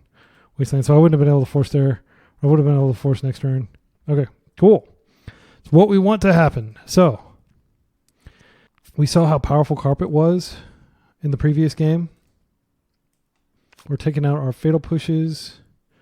We are taking out our... I think we take out at least 1 days on the draw. We're putting in these for Uro. We're putting this in. Taking out a Underground Sea. Oh, and I'm putting these in the wrong stack. So these are coming in. All right, so we need to get a couple more cards. Let's take a look here how we board according to our sideboard guide. So 4-color control with Triumph. I mean, this is technically Triumph and Uro. Fatal Push, Edict. So I don't normally... So I bring in Carpet, Force of Vigor, 2 Dismembers, I think, and 1 Swamp. I thought that's what I brought in. Did I bring any other cards in? Oh, against Uro? I mean, I don't think Force Negation is right there. I need to update this guide. Yeah, I mean, since they have both, we could just take Days Out completely. They were going to play around it. I'm trying to think of a situation where they would play into it. We can keep 1. No, we have to cut another card. They're playing pretty diligently around Stifle. You know, this is what our deck does, right? It shreds. I think we probably keep the Days in. We got 57 seconds to make our last decision here. Yeah, we take Days Out on the draw, I think, and we could take his Stifle out. Stifle doesn't really do much other than, I mean, it hits their lands. We take a Shielder's Edict out. Maybe we just go 1 Dismember because they're only playing 2 Catherine and we've got other things to cover it. I'll do that. All right, this is a strong keep unless they waste us. I think we keep, and yeah, we just hope that they don't have Wasteland. They have 2 Wastelands in all those cards. That's fine. If we do go to an island, we'll see what we draw. But if we need to, we can always ponder here. I like the idea of just efficiently getting a Now Spellbomb out. Okay, I think I'm just going to ponder for a land off of Trop. So we can Beanstalk next turn. I think that's a higher priority. But here, if we miss, they're going to know, and they may waste us. Oh, we didn't miss at all. This is great. So I think we do that. We can choose which land we want to play next turn. If they do waste us, they're doing so at their own peril because we have lots of land coming. And I'm not too proud to play out that other land. Okay, since they didn't waste us, I think we can go ahead and put the other card in the graveyard here. Yeah, so let's draw. This is a Wasteland. Wasteland does constrict their options. I think we hedge maze and put this in the graveyard, and then we just play out a spell bomb. And next turn, if they miss a land drop, we can Wasteland. But I do want to keep our development going because we do have our own Beanstalk here. And we're going to be able to very quickly play out a Murktide, especially since we were able to surveil a land in there. Murktide can't currently... Okay, we're going to have to get a black source pretty quick so we can get rid of that because that's going to potentially cast like Uro, a lot of stuff. I'm not worried about Uro, but I am worried about them potentially getting rid of our fairies pretty bad. Yep, just buffing it. Okay. Black source, please. Black source doesn't work. They've got 4 cards in hand. We could Beanstalk. They can bounce Beanstalk. I think that's good. We're just trying to get to black mana. Drawing black mana by itself doesn't do anything. I think we go ahead and play this out as our mana source right now. And then we just do this and we keep up green. And blue, I think, is better. Just a little more flexibility than keeping up colorless. We're not going to waste them at this point. Oh. That is quite good. So I think we play this now. And now we go to our next turn, and I'm just going to Bowmasters here. I'm going to add a bunch of black. I will keep Teferi down a little bit. Yeah, that was a good rip. Now they're just incentivized to crack this. So we have Beanstalk, they do not. We're going to be able to Witherbloom command next turn, killing this, and unless they're able to somehow remove our carpet, which is absolutely what I would do if I were them. I would be like prioritizing removing the carpet probably. That's fine. It's a good sideboard card. Let's see what they get. They get a plow. That's kind of a bummer, but we can still attack. They haven't used excuse me, they haven't used a fairy yet. If they find a force, they may just bounce the carpet and then force on the way back down. Because we do need that for black. Leyline binding. So if they're just doing that. Okay, now they have enough mana to potentially Leyline bind something. Yeah, they'd have to go get white and then they pay 3. Yeah. So we'll see whether they Leyline bind anything here. They should. Well, before I can do anything. Okay, are they going to let me go into draw step? They are. Okay. I think we hold this for later. I think we had black. Yeah, I think we had black because we want to hit their carpet. So if we had black, we have to go green. We're not going to be able to... Oh, we can return a land. Yeah. So I'm going to go for this. I'm going to go black. Okay, and I'm just going to go green with a bloom command. Destroy target. Yeah. Know myself, hit that. Does this resolve? Force of negation. Okay, well that kind of sucks. Yeah, that resolves. Now I think we just go ahead and we attack in on Narset because Teferi's going to be too hard to kill here. We can okay, I'm just going to go to combat. They're probably going to go ahead and use the thing. And then next turn, we can blow them out. Blow out their Leyline. They're going to hit the... Ooh. And I can't do anything about this. This is pretty good. All right. Well, I was hoping they were going to Leyline bind, but I guess that's not what they're doing here. So they're going to block this, and they're going to let the other thing through, probably. Going to hit our graveyard. Makes sense. Okay. Unfortunately, I can't do anything to kill that. Until Narset is dead, I can't draw off Murderous Cut. But I don't think they play a lot of Narcissus. I think Narcissus is probably a one-of here. I would love for them to play out a Leyline. Targeting maybe my Beanstalk, but not my carpet. They have their own Beanstalk. We can hit that with but they're probably gonna do Leyline on carpet first. Any land, it's fine. Any land, and we can Force of Vigor both this and this. It's fine. Yeah, I didn't even think about Endurance. It wasn't on my radar, but they do have Endurance listed in their deck, so that was a punt. I think they won Endurance. I think we need to attack in. I was trying to think about why they might be holding the mana up, but that makes perfect sense now in retrospect. Leyline Binding. Are you going to take my Beanstalk or my carpet? They get to draw a trigger. Okay, they're taking my carpet. So any land, and I can Force a Vigor here. Not that it's going to resolve, but if it does resolve, it is really powerful. Okay. And if it doesn't resolve, we've probably lost. Land. Yes. All right, well, I can only do this during my turn. I'm going to go get a swamp, so I'm not feeding their carpet. Then I think we hit Beanstalk and Leyline Binding, and we just leave the carpet.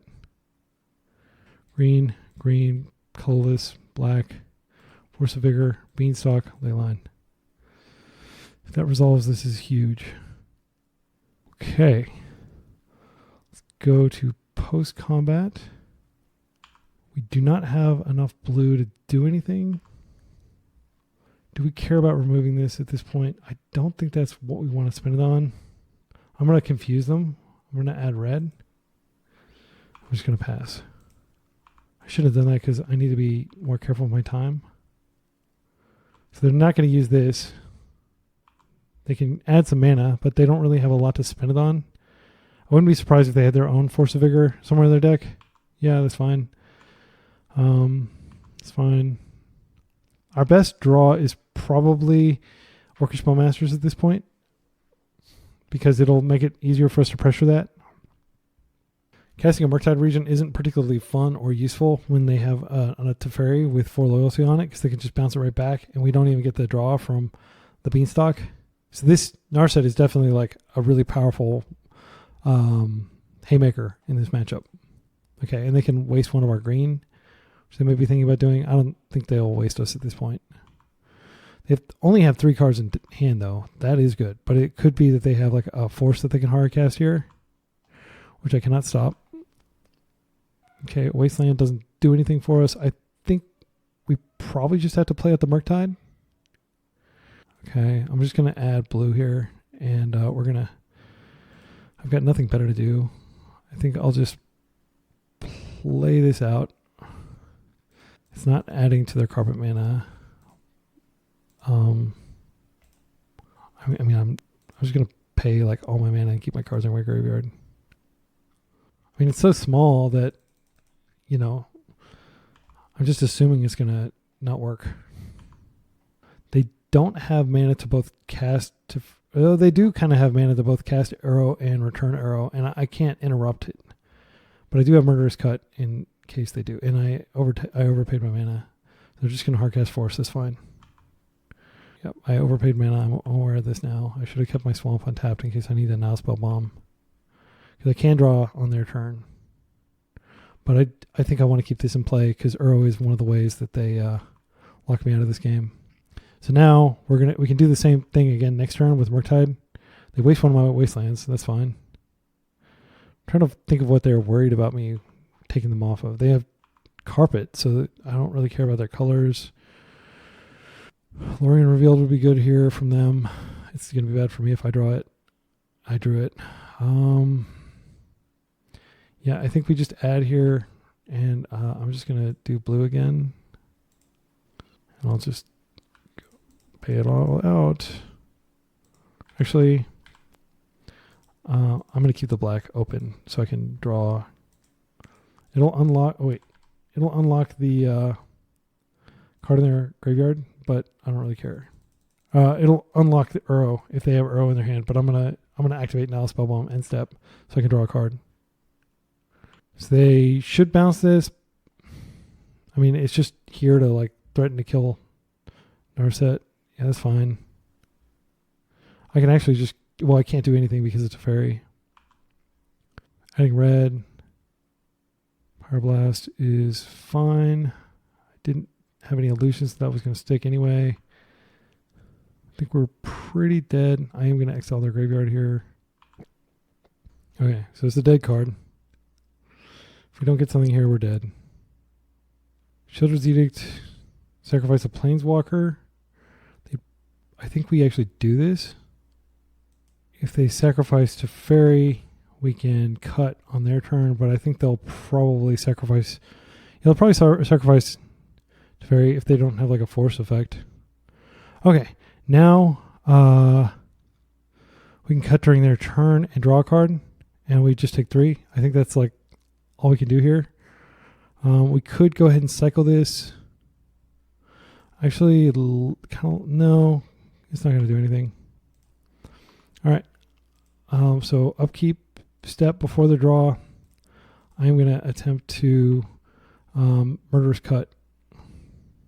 I'll just pay all the mana so I can keep my graveyard intact. We get a card. We rip a force. That's great. Okay. They're going to be able to attack us. Wow, they got it again? Gee, I think I have to force this. Because it's death next turn. Yeah, we don't even get a card. It's a bummer. Okay, I'm going to concede. I don't want to play against that. All right, that was rough. I think we stick with our tempo plan. This time we're on the play. Daze may make sense. Daze is pretty bad against a Fairy, though. I don't think we change anything. I think Dismember is fine, but we see the Children's Edict is very good in this matchup. Yeah, I think I keep everything as is. Okay, I'm back. I think we probably... the carpet was really good there. We definitely want to keep it in. I think we could cut Dismember. We could cut Dismember for a Daze. I think that's fine. Because we have 4 ways to deal with the Catherine resolving.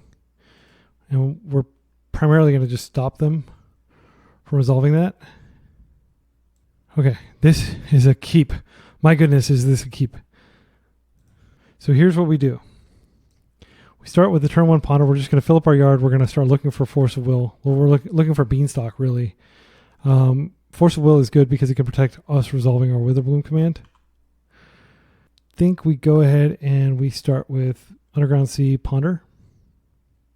We need to be quick. This is pretty good. Yeah, I don't think we throw this back. Let's go like that. Okay. I'll pass. Now my hope is that they play out some sort of island and we're able to carpet and then use some of that mana to Witherbloom. Okay. We can't really do anything with that. I think we just play this out and have Bowmasters at the ready. This can't get yeah, unfortunately this can't get a lot of things. I'm going to proactively play out Bowmasters if they don't do anything here. If they play out Carpet, that's fine. Get a Trop, black, green, Bowmasters. They may think that, you know, this is like I'm going to let it resolve, but I'm not going to let it resolve. They may force this. Okay, good. All right, we got a threat in. Wasteland would be ridiculous. I think, do we know what we're drawing? We're drawing like Murktide, I think. Stifle. Yeah, I think we go ahead and play this out and we attack here. And we can ponder to try to find a force. Yeah, that's right. We fetched away a lot of stuff. I'm going to keep black up, I guess, because we already played our land. I'm going to ponder here. I just want to fill up my graveyard. These are ridiculously good. All right, let's pass. So we have a very clear tempo plan here. There are a lot of things they could resolve here that would be catastrophic. I'm going to let that happen because I have a Witherbloom. Do you have a force? Is that what this is? It is. That's okay. So I'm going to get a trigger. I don't know where that is. And then I think they're probably going to get a plow or something to try to stop the second trigger. So they are going to get the land. What did they pitch to force? They pitched... that's fine. That's to be expected. Brainstorm. They pitched a brainstorm. Okay. Yeah, that's fine. So now I'm going to bake. I'm going to drop a carpet. Then I'm going to bake their beans.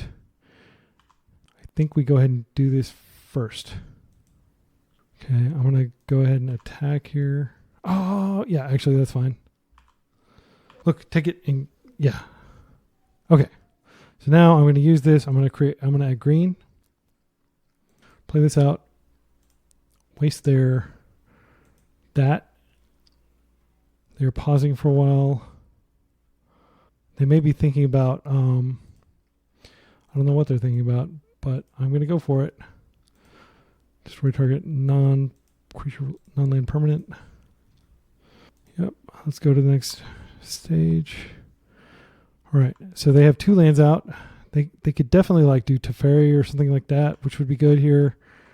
It looks like they're just kind of spinning their wheels. They don't have a lot of mana on the table. They're not going to be able to do a 3-drop here. I'm going to waste 100% waste next turn. I'm going to waste them off white. I'm just going to keep the pressure on. Okay, waste me, please. Please waste me. That is absolutely fine. Okay. There's a saying that when people are wasting one of them is usually wrong.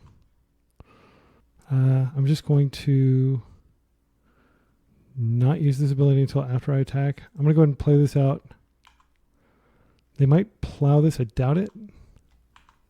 Okay. I'm now going to add blue. I'm now going to waste. Okay. They're tapping for white. I'm going to go ahead and just use this. I'd love to find another Bowmasters. These are all good. I think we keep Spell Pierce up just to stop their cantrips. Okay. Just going to pass one more turn and they'll have 0 lands in play. Okay, they burned out the white. We've got 5 minutes on the clock to their 12. I'll pierce a cantrip here. Do they not have a cantrip? They don't have a cantrip. Okay. I'll go ahead and play out black just so I don't get bothered about this again. I'm going to play this out now. Go ahead and go to attack. I think that might prompt a concession. Okay, they're doing some shapes.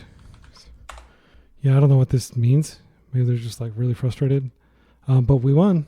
Yeah, that was clean dismantling of 4-color control. So we've now beaten 4-color control twice. And what was the other one we beat? So here's what I want to do. Before I step away, since we got plenty of time, I want to go back and review those games that we played against Rescam. Because I was really salty earlier. And I was really just pissy, frankly, like a little whiner. And I think that the game is like, it's like super frustrating to play against it. I think it's, we're not able to review the detail. Oh wait, we can. Okay, good. So, unfortunately I don't remember which round it was. Okay. So we can review round 1. I just want to see if I'm like doing anything wrong. This may not be replayed because of part of an active event. Okay. So I can't do this now, but I will do it afterward. I promise we're going to go through and we're going to look at those matches. And I'm also going to ask my friend, who's a very experienced Rescam pilot. No offense to him. I'm going to ask him to watch my gameplay, and he'll have to hear all of my abuse hurled toward the deck, and we'll have to see what happens there. But I'm going to see if he has any feedback on how I'm playing. All right, we are back for round 6 against Build or Burn, which is a name I have heard before. Who knows what they're playing? Let's check. Okay, so they are recently playing Dimir Artifacts, which is that this deck. It's kind of a combo deck. Probably going to want to keep Force of Will hands. It's a Mind's Desire deck. Entomb, Mind's Desire. Emery Lurker of the Lock, not my favorite creature to play against. Lands, no basics. Sideboard, we can look at later. But the main thing is going to be, watching out for Orcish Bowmasters into Echo of Eons. I'm not as worried about Mind's Desire, because if Mind's Desire happens, this kills. I like the ability to waste them. They have so many artifacts. I'm not sure if Daze is going to do it. There are so many Delve cards. I think we mulligan this. Let's try to find a hard force. Okay, we found a hard force. We found a Fatal Push. Daze is pretty bad. I think we put one back. We keep one to pitch to force because we're probably not going to be pitching. Okay. And let's hope that they're on that. They may not be on it. I'm going to put a Daze on the bottom. If they just like our Delver and they just waste me or something, that's going to be catastrophic. I'll just start with this. They have been also playing other combo decks. So, yeah, I think they're probably on a combo deck of some sort. I'm just going to play this out. Murktide Regent could pitch to force if we need to keep a Daze up, just as an emergency. We'll see what they play. We really don't have anything to do except just sit back and wait for a land to come. Okay. Yep. Emery will get forced. I can Fatal Push Emery if I draw a fetch. Is this the fight? I mean, for all I know, let's take a look at their list. It looks like they are on this Demir Artifacts list. They do have Lion's Eye Diamonds. They could have a Lion's Eye Diamond in hand. A world without Emery is better than a world with Emery. They don't have another artifact to activate their Bowmasters. I think we do this. If they Metallic Rebuke, which I don't think they can do, we'll deal with that later. Okay. So now they have 3 mana. Another one. Oh, no. Okay, well, we tried. If we get a fetch, we can push. So they flipped a Bowmasters, a Bauble, so they can draw. If we get our own Bowmasters into play, are they likely playing Force of Will? They are not. It looks like they're a pretty glass cannon deck. Let's fetch, please. I don't deserve it, but please give it to me. Oh, we're dead. I think we're just dead. Like, yeah, we kind of shot our shot there. And I do think it was correct to force Emery. I'm actually kind of hoping that they wheel me into a better hand here. Yep, they're going to see our top card, and they'll know whether it's a fetch. If we don't draw a land, like, I mean, we're still kind of in it. Oh, that's the land. It's not the land we need. I think we have to hold it for a turn where we can both waste and Fatal Push. I don't think wasting here is correct. We do have hard cast Daze without the need to bounce our terrible Mystic Sanctuary back to hand now if they overextend for some reason. Dark Ritual, okay. Bowmasters. Entomb, okay. They're probably going to put that card in the graveyard, yeah. So next turn, they are likely to do that. They might get the Bauble out first. We're going to see how their deck works. We're definitely boarding in Force Negation in this matchup. And I think we're probably boarding in Surgical. Just to have a little more turn zero. I mean, like with Emery, they're definitely using their graveyard. So it's not embarrassing to bring in Surgical. Yep. Looking at our top card. Are they going to pass? Okay, Saga. We could waste and deny them a mana. I think it's fine to do that, just in case they need it for some reason. Now they are heavily incentivized to just wheel. Another Emery. Well, we can't stop that. Okay. So let's take a look at their graveyard. They have 2 of their Bowmasters in the graveyard now, and they also have 1 Echo of Eon, 2 Echo of Eons. Okay. So they're hellbent. That's the bright side. The downside is we have 1 mana source now. We can't punish that. I feel like if we can get a mana source, we could potentially just Bowmasters and make it impossible for them to echo. And they don't really have any other things to return here. They can return Baubles. They don't have any other artifacts in their yard. And if we Bowmasters, it makes it hard for them to do that. You can't stifle flashback because I think it's an alternate casting cost. I think we just have to wait. Definitely feeling super duper vulnerable. Yeah, they don't have Lion's Eye Diamond in the graveyard. So they know we drew days, by the way, because they have Lion's Eye Diamond. We just have to let it happen. I mean, I'm not going to bounce this back to my hand. They're LEDing twice. Okay, they're going to have a lot of mana. I think we can stifle this to keep them from being able to get a second one. That might help. Stifle is otherwise just going to get wheeled away. I mean, they're almost certainly going to wheel this turn. Yeah, I'm not going to daze here. I'm just going to let it happen. Forces, please.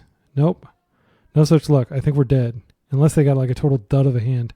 We did get Orcish Bowmasters, but they have their own Bowmasters here. Wastelands, I think that chip has sailed. My number one priority is somehow getting Emery out of play. They can wheel again. Looks like it. Mine's Desire. That can't be good. Yeah, I could have stifled the trigger on that if I had not stifled the other spell, but I think I'm fine to stifle it. We're looking pretty dead here. Do they have anything that can look at my hand? I don't want them to have any more information about my deck. They can entomb for free. They can cast a lot of stuff here. Let's just go off and learn more about their deck. I mean, we have the list of the deck, but I want to see kind of how they play it. Okay. Yep, another Mox. Nothing to... Well, they do have cards in hand that they could potentially pitch to that. All right. Defense Grid. Nothing we can do about it. They probably have surmised that we don't have Force of Will in our hand yet. Okay, that's unfortunate. But they don't currently have a way to kill us with it. We can Bowmaster their Bowmaster. Actually, we can't because we don't have a freaking Black Source. My goodness. This is so terrible. Okay, they're bobbling us. Seeing what our next card is. They're entombing. And it looks like they're going to take us for another spin. But they don't have the mana. They're just casting this because next turn they can do it. Okay. So we absolutely need a way to remove this Bowmaster or we are pretty dead next turn. They don't really have anything to return. Can we get a black mana, please? No. I don't think there's anything we can do here. Let's see. We Hedge Maze. That doesn't do anything. Wasting them doesn't do anything. Stifle isn't going to do anything. I think we're pretty dead next turn. I think I just want to go to next game. Yeah, because I'm not crazy. They are going to be able to flash that back, and they are going to be able to have a giant Orcish Bowmaster. Okay. I think there's no penalty for playing non-basics here. They do have Haywire Might, which is potentially good. Peel, Surge Node, doesn't do anything against us. Echoing Truth, Dismember. Okay, let's take a look at what cards would be good. We know they use their graveyard, so these are cards that we could potentially play. This is, I think, necessary to play. We also know that they play cards like that. Pernicious Deed is super duper slow. I don't think we bring that in, but I do like Force of Vigor. Pernicious Deed basically destroys everything, but that presupposes that we make it that far against the Dark Ritual, Entomb, tons of artifact mana. I don't think that that's going to be a winning plan. Maybe it is. I mean, let's talk about what's not good here. Fatal Push would have been good had we drawn it. Shield's Edict, not good because it doesn't... I mean... It does technically answer Emery, but it's so damn slow. And it doesn't look like they're playing anything else in their graveyard that would require that. Stifle seems pretty good here, actually. Spell Pierce seems pretty good. Witherbloom Command seems really good. They have so much mana, I'm kind of tempted to take out Daze. Especially because they'll probably be playing against it anyway. Or I think they saw that we had it in our deck.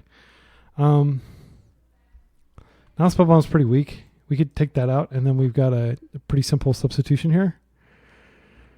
Now Spellbomb forces them to do 2 turn lines. They're not playing anything that will stop us from being able to surgical them. And if we do get in a position where we can surgical, yeah, I think surgical is better. Yeah, so I'm gonna run it like that. Pernicious Deed, again, very aspirational, but it does increase our green count for Force of Vigor. All right. This is a hand that we can keep. It's not a great hand, but we can go get black. We can go get green. I think green might actually be the color we want to get here, so we can go up the Beanstalk. So we start with going up the Beanstalk, and then next turn, we'll see what they play. But I like the idea of getting Beanstalk active first, and then getting Bowmasters for their Bowmasters. Okay, now I'm kind of glad that I brought in Pernicious Deed, which is going to clean up a lot here. That's fine. They try to glass cannon me. I'm ready for that. I don't think we can win through this. I think we have to get rid of it. So if we pitch this, we're just chilling. Like we don't have anything going on. We could draw a blue card. Yeah, I don't want them to LED and echo. I think we have to get this. It sucks. I think we force pitch force, and then we go up the Beanstalk here. We could hold the beans. No, we're not. We're unlikely to draw Force of Vigor. I think I force pitch force, and then that'll make them think I have yet another force or some sort of interaction. If they go for it anyway, there's nothing we can do. I am going to go get a tropical island. Now we're going to go up the Beanstalk.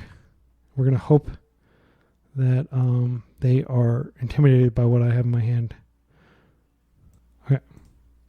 Green, blue, Beanstalk. So we do have a blue card. If we draw a force effect, we're in business. We did not. Next turn, we do have Bowmasters or Fatal Push. We're going to have to turn Fatal Push on. They've got 5 cards in hand now. Access to 3 mana. That's fine. We're not going to be able to punish that if they go ahead and crack it off, snap it off. Every would be scary. That's scary. This means they're probably... Oh. Are they going to just go for it? Yeah, not anything I could do here, unfortunately. I'm glad I didn't let that defense grid sit around, though. I do think that was correct to get rid of it. We're going to draw.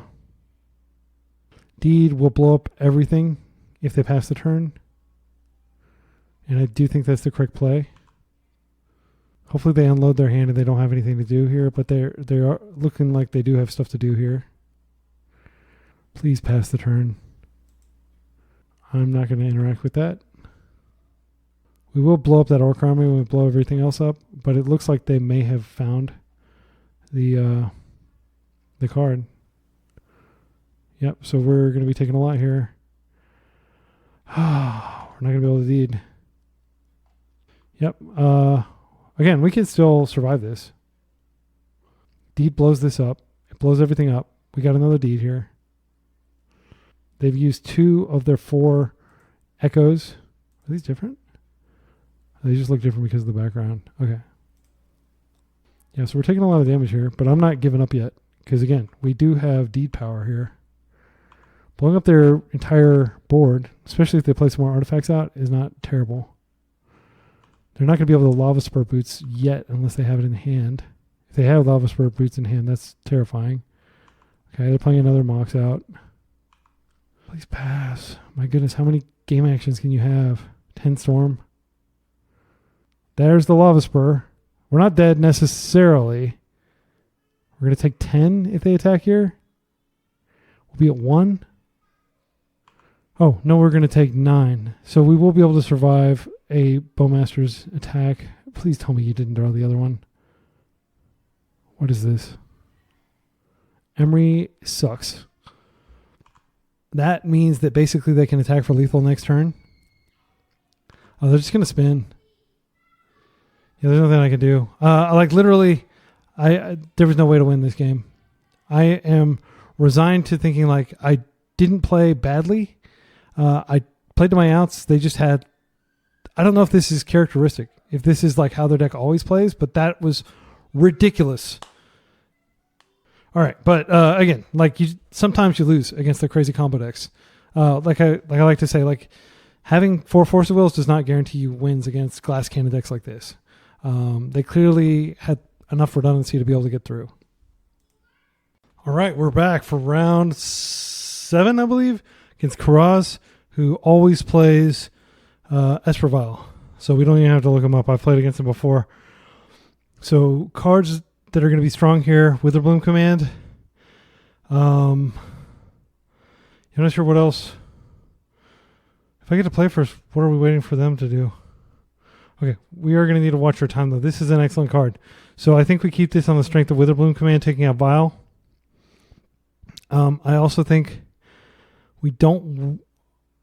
we could definitely stifle a fetch land here. I think that's good. I also think it's reasonable to get an island here. So I think I'm going to open Pluto Delta and I'm going to stifle. Let's go ahead and look him up here. I think that's how he spells his name. And we can see the latest list, which is... He only does challenges. Yeah, I think he occasionally does leagues. Okay, so we can see it's Yorion. It's a lot of Gilded Drakes, Charming Prince. I'm a big fan of this interaction. We should be aware of that. Only 1 Samwise, 3 Teferi. It's pretty standard. This is a card we should look out for. Scarab Swarm. All right, so I'm going to go ahead and go to my main step. I think I'm going to get this, and then we'll see what he plays. I will absolutely stifle a land drop here. And the number one thing we want them to do is potentially... Okay, that's fine. I'm not going to stifle that. We want to be able to Witherbloom a Vial, if we can. I think we just play this out. And I could go ahead and go for some momentum here. Let's go ahead and ponder here. So these cards are okay. They're not spectacular. I would argue that we don't really like Spell Pierce. It's a pretty bad card here. Do we want to force? Don't mind picking up a force while we're here. I think we do that, and then we can just fetch in a little bit. So they wouldn't leave with this land if they had a different land to play, I don't think, but most of their cards are 2-drops. Okay, so they've got all 3 of their colors. Satoru is fine. Satoru doesn't really do much here. It's just a 2-3.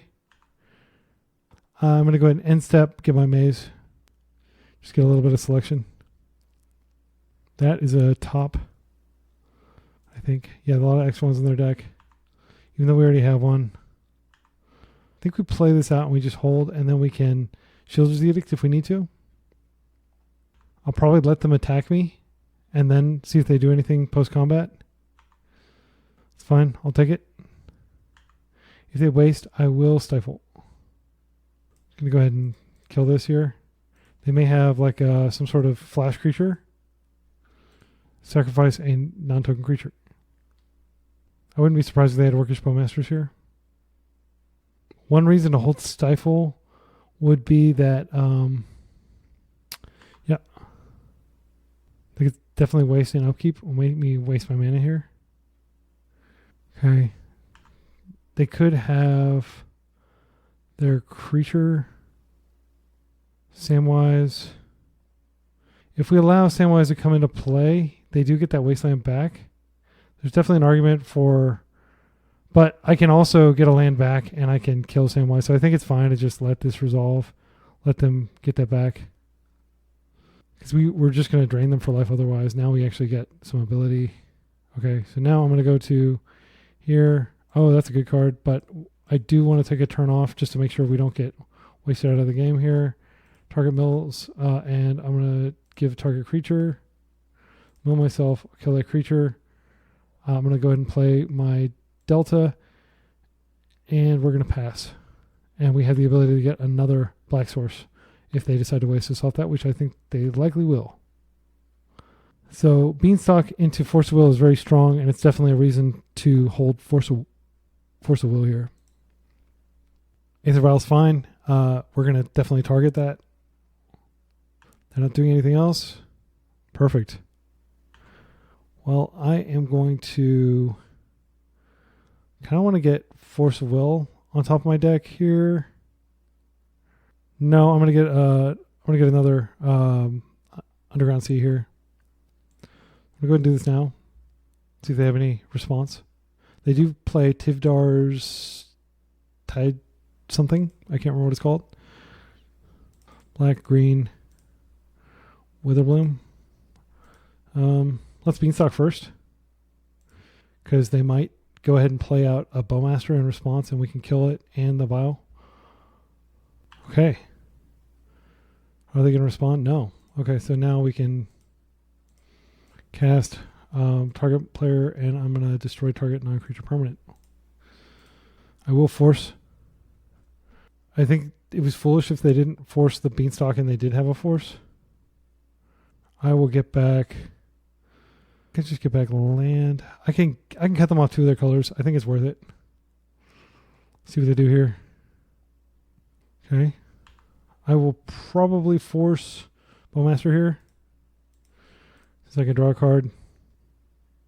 I'll force a pitching Brainstorm, because if they force back, that's a card I don't want to deal with. Okay. All right, we stopped it. So we have lots of lands. We just need to ponder into a Murktide. I think it's unlikely they're going to go after our lands at this point. We do need to worry about if we make a big Murktide, suddenly having to face down the gosh, what is it called? Urza Saga card. This is fine. We're going to see what they get. I wouldn't be surprised if they went and got another Bowmaster here. It's a good card. Unfortunately, I don't have any more fetches. Otherwise, I would absolutely put Witherbloom on top. Or I probably could put Force of Will on top. Extraction Specialist. Okay, that's a good card. We need to stop that.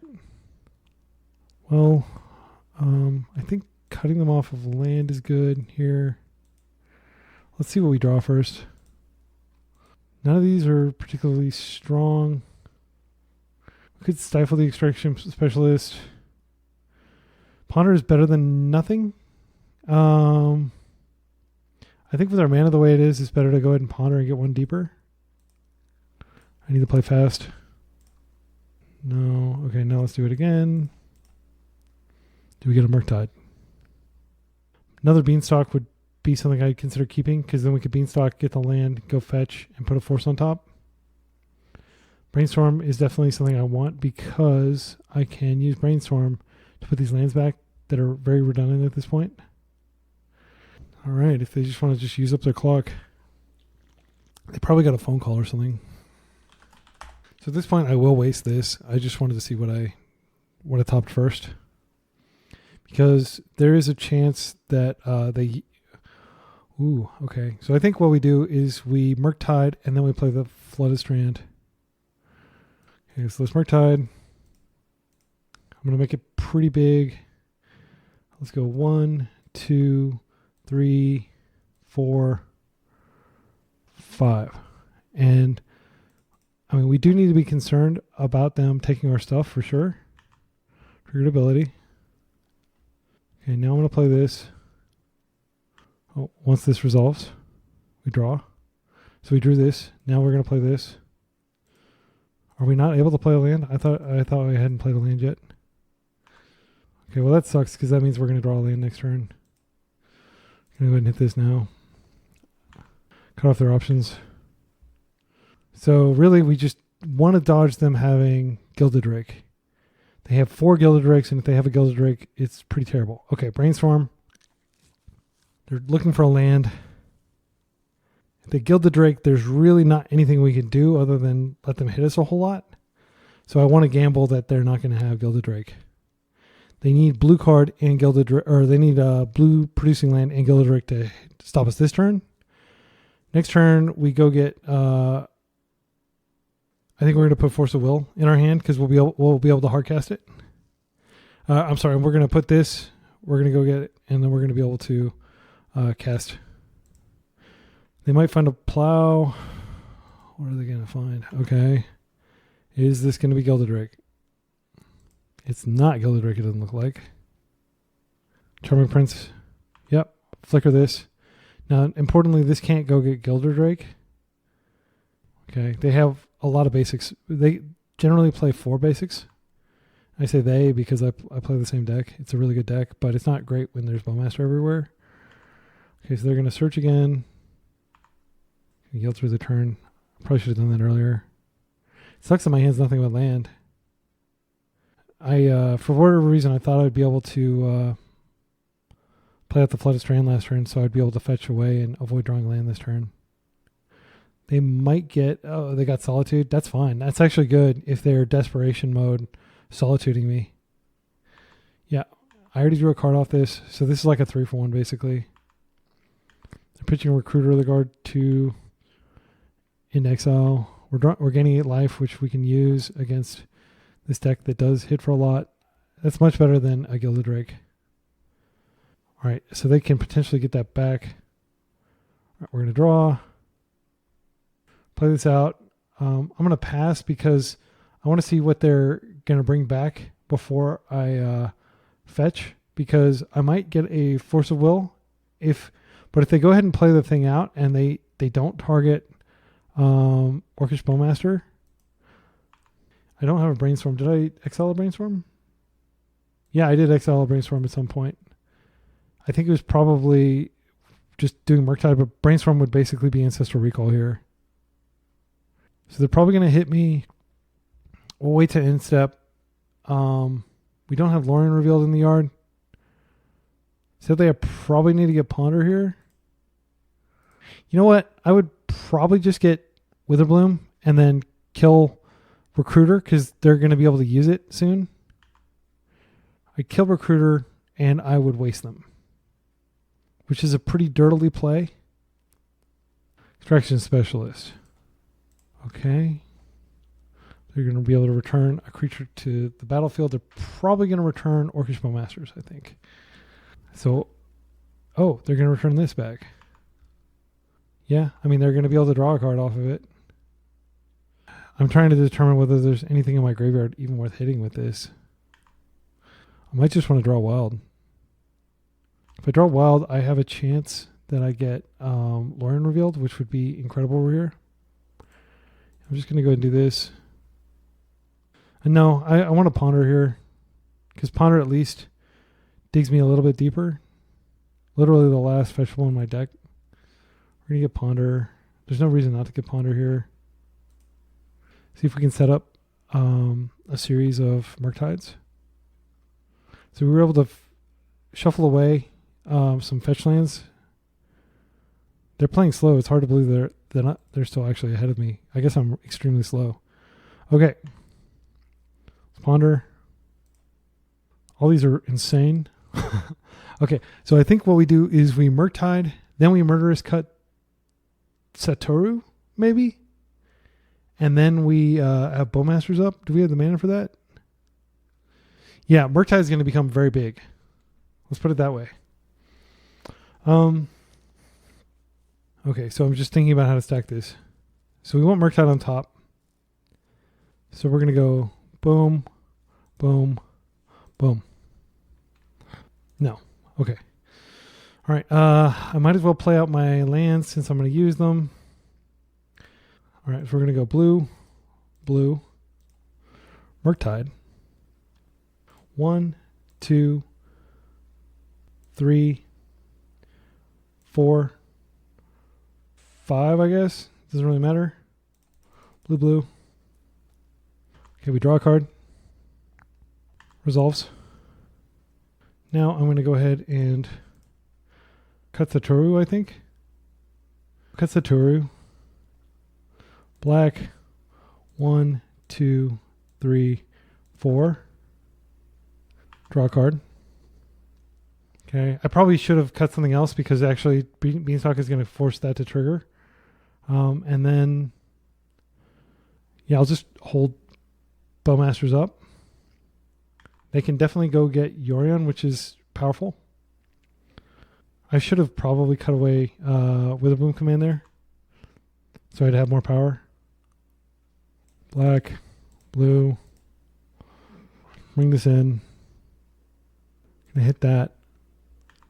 If you want to bounce my Murktide, you are going to lose your Teferi. Well, luckily we can replay here. I think we go ahead and block. I'm trying to think of a reason we wouldn't block here. I don't know if they might have Ephemerate or something here. I'm not sure. I definitely want to get Wastelands going for their Tundra just to keep them off of Yorion mana. Okay, that worked. Right. So I think we go ahead and we just do small Murktides here. I should have done that because I could have drawn a blue, blue, blue, blue, blue. Then we'll just exile 2 cards. We'll exile Beanstalk, Beanstalk, blue, blue, blue, blue, blue, blue. Okay, I don't think they're going to have the ability to block. They could have like a Snapcaster maybe. I'm trying to think of what they could have here. I don't want to lose this to a Snapcaster or something. I'm going to hold it back. Next turn, I have land into Murktide, so I'm going to be basically casting kind of like mini Mole Drifters for the next few turns. I think there's a very high likelihood that they have Solitude or some other thing that they can use here. But there's a high likelihood they put Yorion into their hand here just as a way to block. What they don't know is that this is going to actually be a 5/5. I need to play fast. That is like number one concern here. Unfortunately, nothing I can do about that. It does also mean that I'm going to get pinged when Beanstalk dies. The best draw in my deck is another Bowmaster here. I wouldn't be surprised if they just put Yorion in the hand. Baleful Strix. Okay, so this is a wall. Yep. Okay. Let's go to my turn. Leyline Revealed would normally be really good, but not with the Bowmasters out. I think what I do is I'm just going to go 4. I'll do like that. I just want to keep stuff in the graveyard here. I need to cut one more thing. I think okay. So we just get a 3/3 here. They get to ping me. That Daze is a pretty terrible pickup. Okay. And I'm just going to chill. They have 6 mana. I don't think Daze is going to hit anything. There's nothing for Leyline Reveal to get. I'm just going to chill. I think we almost like yield for the turn. I don't know what we would do here. I don't want to F6. I think it's quite likely I just run out of time because my opponent is extremely experienced at playing their deck. I'm just going to concede. I don't think that I'm going to win this game. Like, I think they are threatening Yorion there. All right, post board. Pernicious Deed, very strong here. Now Spellbound doesn't do a lot. Swamp, I don't think matters. Dismember is good. Like, their entire deck's creatures, so this does hit creatures. Cards I think are bad. Tempo cards are bad. We could actually probably take a Wasteland out and put a Swamp in. The Tempo plan is not going to work against them, unfortunately. I think we could probably take these out too. Okay, and that means that cards that we're putting in Dress Down's good. And Carpet of Flowers is good. Because they do play some lands. It's like a Soul Ring. It's not the best, but it's not terrible. Yeah, Spell Pierce is terrible. Force Negation doesn't really stop anything because their deck's almost completely creatures. I think this is good. So, again, speed. Everything is about closing quickly, getting the Murktide out, and not letting them do anything to stop it. I do think this is a bad matchup. But I think Witherbloom Command makes it a little bit more bearable. I think last game, had I not hit Satoru and had I hit something else, whenever stuff comes into play, Bowmaster is pinging.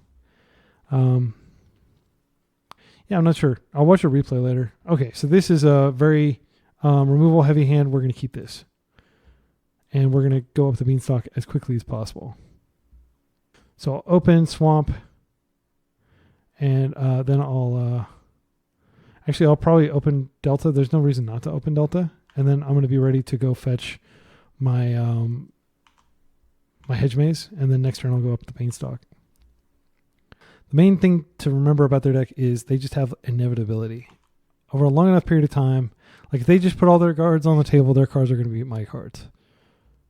I definitely want to force this. If there's a card worth forcing in the deck, it's this. Their entire deck is enabled by it. Okay.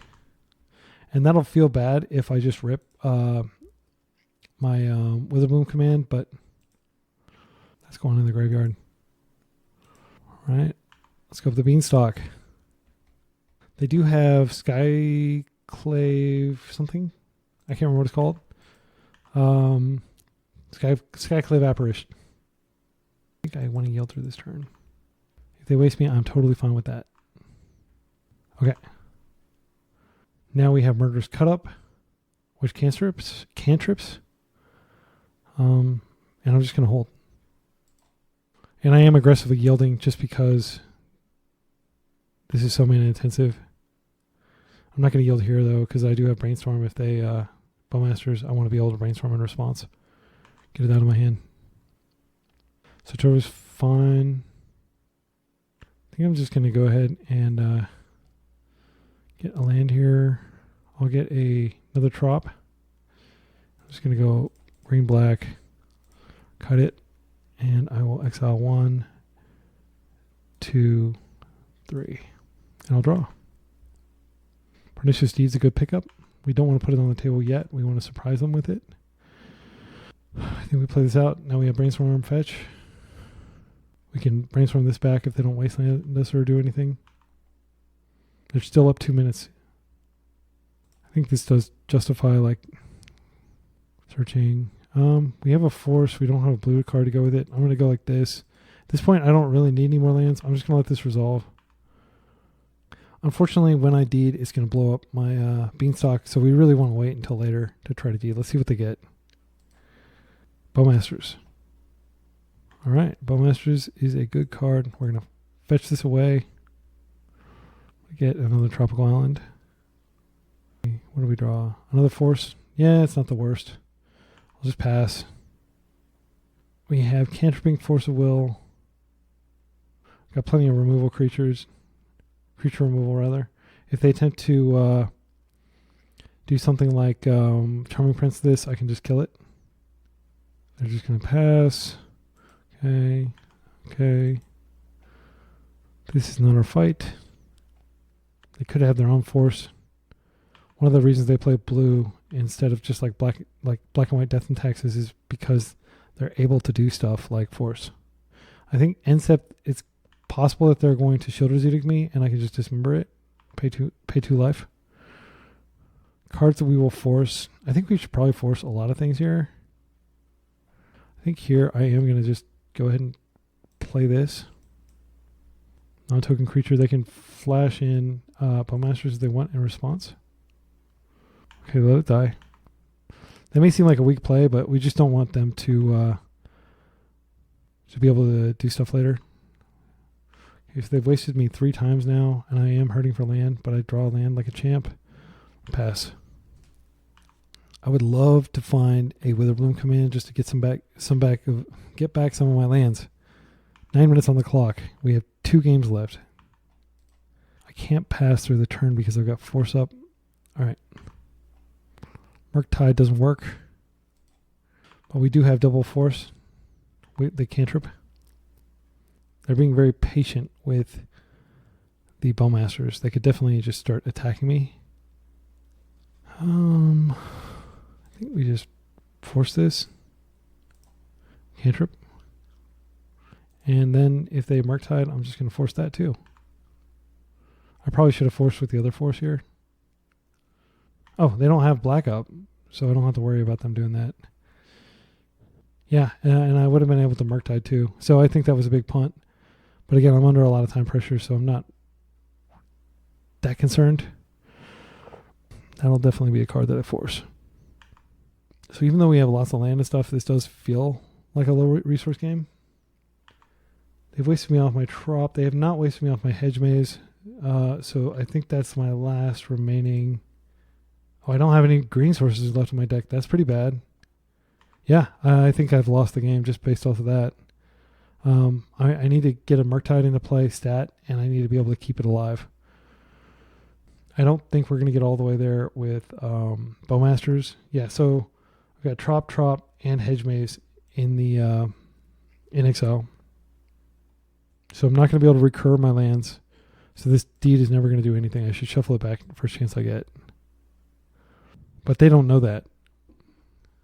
No, I don't want to yield through the turn. I can't really yield because if they Bowmasters, I need to force it. I don't need to force it. I'm basically playing to their clock, which they don't know yet, but that's literally all I've got going on, I think, unless I can get a Murktide here. I'll play that out. Just I don't have any other lands, but I do have the possibility of hardcasting Force because I think I do have an Underground Sea, and I have a yeah, hardcast Force is definitely what I'm going to do here. I'm going to fetch. I should have an Underground Sea, and I should have an island. Blue, blue, blue, Force. If they have another one next turn, that's fine. If they force back, that's okay. Okay, Wasteland's good. Wasteland's going to take out the Tundra, I think. No, I'll take out the Caracas. Fortunately, that I am tapped out. I'm going to just yield until the end of next end step. Okay. You have anything you're going to do with that? Counter it. Draw. Bowmasters. Okay, we may be able to win with Bowmasters here if they don't have their own Bowmasters. Bowmasters is very good against their deck. They have a lot of X1s. So I think what I do is I waste here, and then I just Bowmasters and hope to lock them out. We did counter one of their Bowmasters. They have other Bowmasters, but they're in an 80-card deck. Satoru's fine. I can, if they start using his ability, it's really good for Bowmasters. So I'm going to go to my turn. Just going to waste here. It's fine. Looking for more Bowmasters. Or Murktide. This unfortunately can't ever be cast. I think we just put these back. I don't want these. I don't want it as a draw through. Okay, that's fine. Not a terrible card. They may have Force for this. They have a lot of cards in hand. It would make sense. Alright. We're in a pretty good place. We're going to need a lot of attacks though. Another card we can't cast. They have no idea that we can't cast it, but yeah, those Wastelands were brutal. Hopefully my Wastelands were brutal. Yeah, all I can really do is I'm just going to Guilt Return. They could Bowmaster our Bowmaster, which would suck. Okay. Why do they have an upkeep stop? We shouldn't have an upkeep stop. I'm going to remove my upkeep stop. Please don't Bowmaster me. They have 7 cards in hand. They could have that one card that returns the stuff to your hand. The Burning Clock. We're getting closer to catching up here. Okay. I'm going to go to combat. What is this? Yep, it's their own Bowmasters. We knew that was a risk. Yep, they got it. It's fine. Just going to do this while they can't do anything about it. We do have a way to dismember, but yeah, I mean, this is a Bowmaster war, basically. Do you have a Bowmasters again? I have Bowmasters. I stacked that wrong. But I'm not going to wait around. I'm just going to do it. If you have another Bowmasters, you have another Bowmasters. They have another Bowmasters. They drew 3 of their Bowmasters, and I'm drawing a dead card because I stacked my deck wrong. The card on top is Brainstorm anyway, so it doesn't really matter. Yeah, there's no point in playing this land out. It doesn't do anything. Do you have another Bowmasters? I'm just going to remove material. Yep.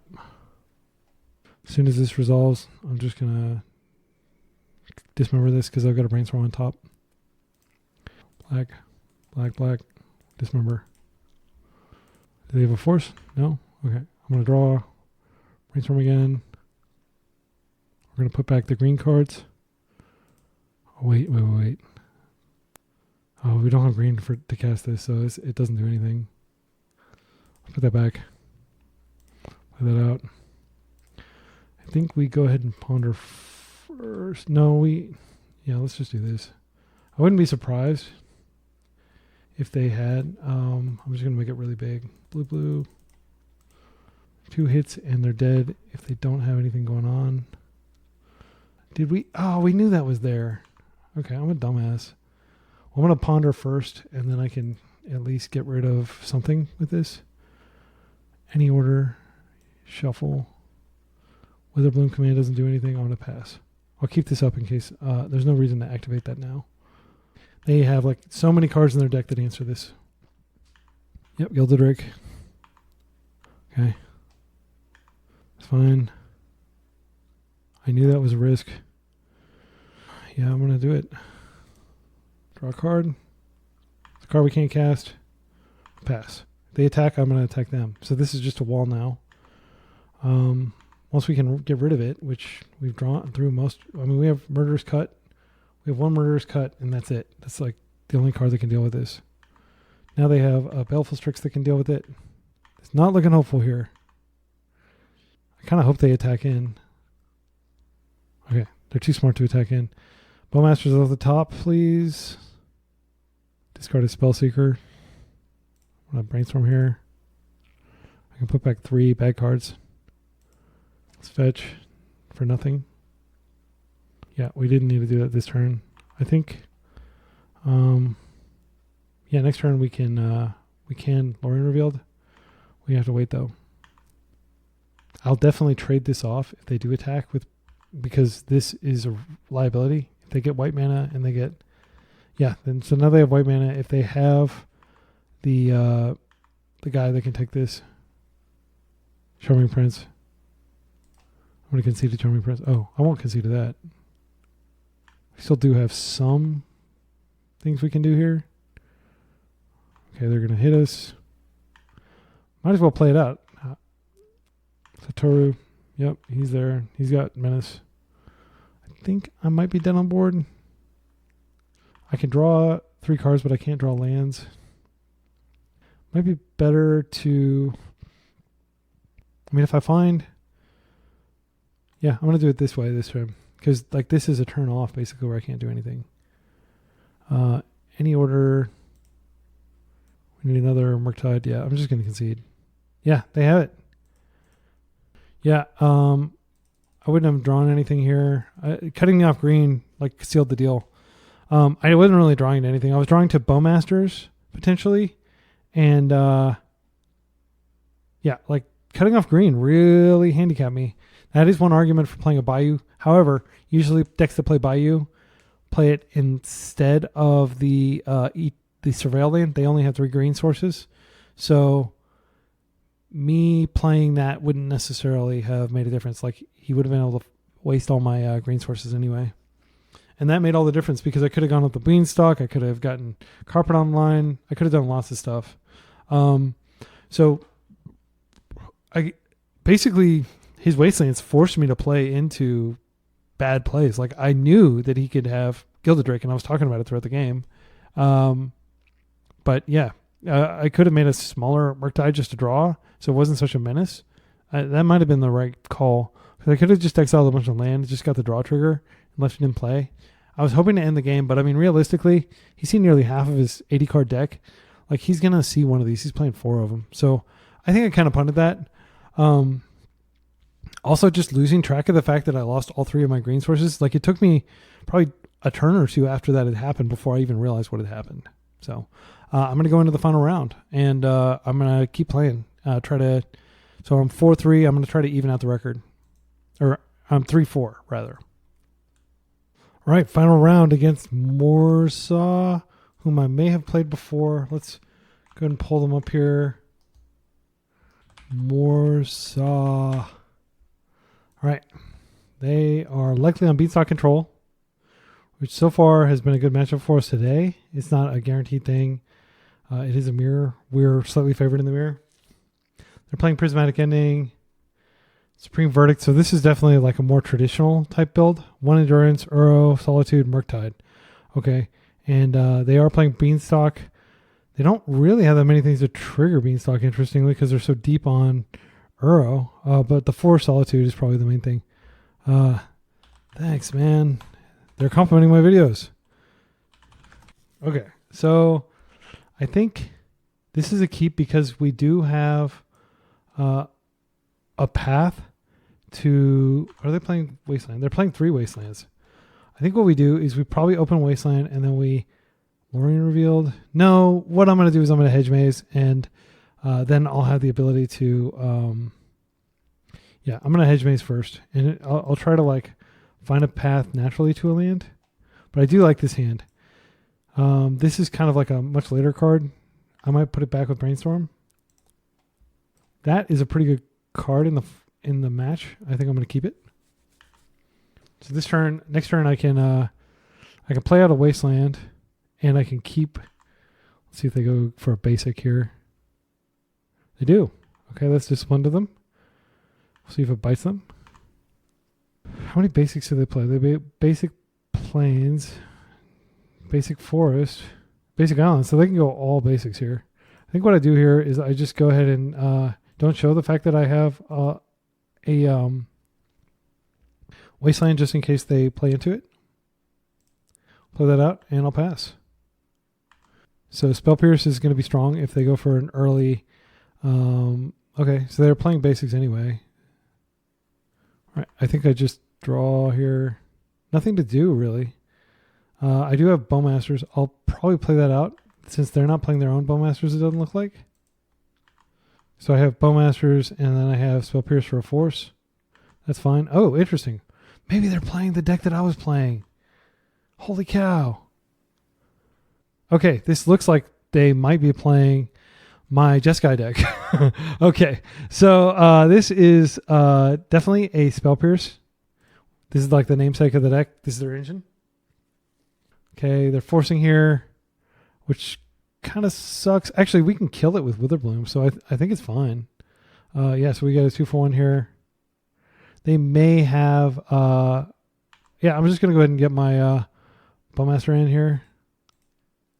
And if they plow it, it's okay. We're going to Witherbloom next turn, and we're going to kill that, and we're going to hopefully get back a land.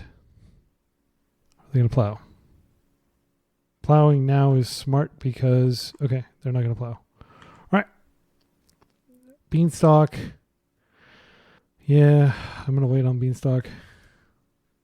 They didn't give me a target. I'll just... I'm going to mill myself anyway, and I'm going to destroy it. They'll get to activate it once. Okay. They did not get... Oh, we ripped the land. That's great. I'm going to take the island because I don't think Wasteland is going to play a big role here. If they're playing my exact list, I will be incredibly flattered. And I will also plan to fight Ruination in the sideboard games. It's fine. So it's a kind of a 2-for-1, and then we have the token and we got a little damage. It's fine. This is going to be a problem later, but not a huge problem. Okay, so what I think I do here is go with the Beanstalk first, and then I may be able to go with the Beanstalk again depending on what I draw. If I can find a green mana, I can go with the Beanstalk again. That is technically a green mana and is a Daze that I like.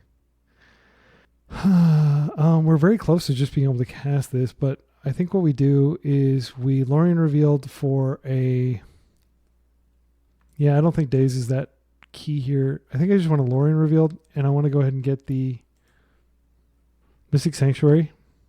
I'll play it out, and I'll put Lorien on top so I can draw more. I'll attack. So they're brainstorming. They probably really want to find a Force of Will because I'm about to draw 4 cards. That's fine. So that's a 2-for-1. So we are gradually inching up cards here. I think just in case they do have the ability to force, I'm going to take a turn off here and I'll Beanstalk again. Love to get another Bowmasters. That's not great. I think I'm actually going to Brainstorm because I would love to shuffle back some of these creature removal. This card is not terrible. I can't shuffle any of this. I think I'm going to put this back. I'll do like that. And then I'm just going to play this out and I'll attack. And next turn, we're going to attempt a Lorien Revealed. We do have the ability to Shielders Edict a token if they bring it back, which they do have the option of doing this turn. We also have the option of Murderous Cutting it, which might actually be better because we can draw a card. The name of the game, our strategy, is to basically only have like one threat at a time because they do play Supreme Verdict. We have been chipping them low in life, though. That's good. Also, Daze is good if they attempt to Lorien Reveal themselves. They're taking a very long time to think. I'll be completely candid. I think it's dangerous to think that long. It's fine. Because there are going to be so many more gameplay decisions that we need to make over the next 3 games. I'm just going to go ahead and Murderous Cut. And I will exile this, this probably. I know they can do it again next turn. Oh, and I exiled 1 card too many, which is embarrassing. But we did draw through that. Yep. Okay. All right, we drew a card we knew was dead. So I'm going to go ahead and play this out, and I'm going to go... We're going to keep 1 of each color up. We're going to Lorien reveal it for 4 cards. I almost accidentally clicked Island Cycling. That would have been catastrophic. Okay. We'll take that Stifle for sure. And we can actually Stifle Helmless Dragon next turn if we need to. I think if we just Murktide here, that's fine. Because we don't actually have that many threats on board. Even though we're slightly ahead on clock, we do... Or no, we're not ahead on clock. They're ahead on clock. All right, I'm going to leave a Force of Will in the yard. If they attempt to plow here to be efficient, we do have days where you got a 2-turn clock. I think they're going to make the token here. Spring Verdict is fine. We cantripped. We still have, I believe, 2 Underground Seas left in our deck, so we should play this out. I think I'm going to Brainstorm. I'm going to try to find another Murktide. We didn't find one. I'm going to put that back. And I'm going to put back this, which doesn't do anything. And I'm going to shuffle. Get an Underground Sea. I'm going to Brainstorm again. We could find a Lorien reveal. We could find a lot of stuff. I think here we do want to go ahead and just play the Murktide out. Blue, blue, colorless, blue. And then I'll delve some spells away. 1, 2, 3. So we're going to cantrip. Got some mana up. Okay. That's going to take 4 wax. They do have plows still in their deck. That's fine. It's a 2-for-1. We're just getting little 2-for-1s here and there. That's fine. I'm going to go ahead and do this now, I guess. Then I can Shielder's Edict. It's important to note that the next fetch they can recast that spell. I think we just Shielder's Edict and attack here. Each opponent sacrifices a creature token. Attack. And I am going to take them off that Tundra this turn. I can't remember how long it's been in play. I should have wasted it a while back. I mean, I was making efficient use of the mana, but... And now we've kind of restricted their options a little bit. Not a whole lot. Stifle could be helpful here. I do think we stifle that. I can't stop that. They're doing what their deck does and running us out of threats. We got another Murktide and a Beanstalk. I like it. Put it in my veins, as they say. Don't need that. I'm gonna fetch first, so I don't redraw those dead cards. Last land of the deck. Go green. Beanstalk. Now we're gonna go blue, blue, Murktide, and I'm just gonna make it big enough to kill. 1, 2, 3, 4. I guess I'll make it bigger. 5. All right. It's not going to be any bigger. It's just I wanted to keep these mana open in case I draw something disruptive here. I did get a force. Now I can attack here. And I can pass. So they're dead on board. I have force. If they have a plow effect, my force is going to double cantrip. I have Murderous Cut if they put a creature in front of me. That is fine. That burns their clock a little bit. Yeah, I don't know how they got so far ahead of clock on clock. I just am thinking about it I mean, you can hear me thinking out loud. I talk a lot, which means I'm probably thinking a lot. All right, we won. All right, we may be able to get the even record here. So cards that are good. Force Figure only has those targets. I think Carpet's good because Carpet can save us if they Ruination. Spell Bomb doesn't really do anything. If they're playing my exact list, these definitely are good. I think that's it. Dismember's not any good. Fatal Push are pretty bad. I think we keep the tempo stuff in. The reason I think we keep the tempo stuff in is we don't really have anything to replace it with. We should put a swamp in for sure. I think we put the swamp in. We probably take the wasteland out. Maybe we don't keep the tempo stuff out, and so that's there. So we take these out. Stifle's good here because we can stifle like the dragons coming back. We can stifle Monarch trigger, like them getting the Monarch. I don't really like Shielder's Edict. I actually think Pernicious Deed is probably better than Shielder's Edict because they're not playing any I'm just assuming they're playing the list that I've been playing and that they net decked it from me, which is again a huge honor. Carpet of Flowers is good if they probably are going to bring in Ruination. Okay, so I mean we could take out the Dazes. Try to keep their lands low, but Stifle is very flexible. I think I like this. May seem counterintuitive bringing in Deed against a deck that their only permanents are tokens, but I think it's fine. All right. Okay, this is a good hand. I'm going to keep this. We have lots of cantrips, which are always good in these kind of control mirrors. We have a basic island. I think I just opened Basic Island Ponder. What are we looking for? A green source. We're looking for Beanstalk. We got both. Hydroblast is a good pickup too. So I think what we do is we do like this. Okay. And next turn we can potentially go up the Beanstalk. That does mean leaving the Hydroblast behind, but I think that's probably fine. The turn after that we can Witherbloom and potentially remove their card if they have that card. The Leyline Dowser, which is the core engine of their deck. The way this deck is designed is basically every card, and there's I think 34 instants and sorceries that I put in the deck. So they're going to be able to douse through and get those. Okay, so they're fetching away their Brainstorm. They're assembling the basic lands. This is an opportunity for me to go get a black source, but I think it's better to just go with the Beanstalk here and keep them on their toes. Like they may have to force this, and that's a 2-for-1. They don't force it. They do have Prismatic Ending, but now we have Force of Will to protect, and protect we shall.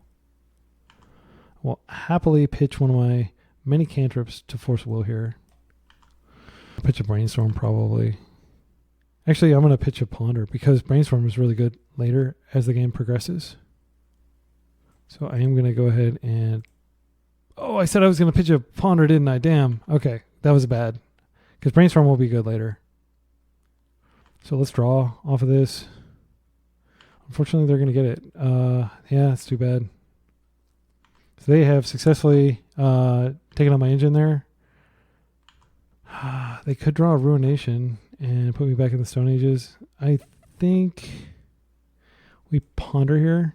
Because if we find a... I don't want to brainstorm. Well, if I brainstorm first, I can't brainstorm lock myself. Okay, this is good.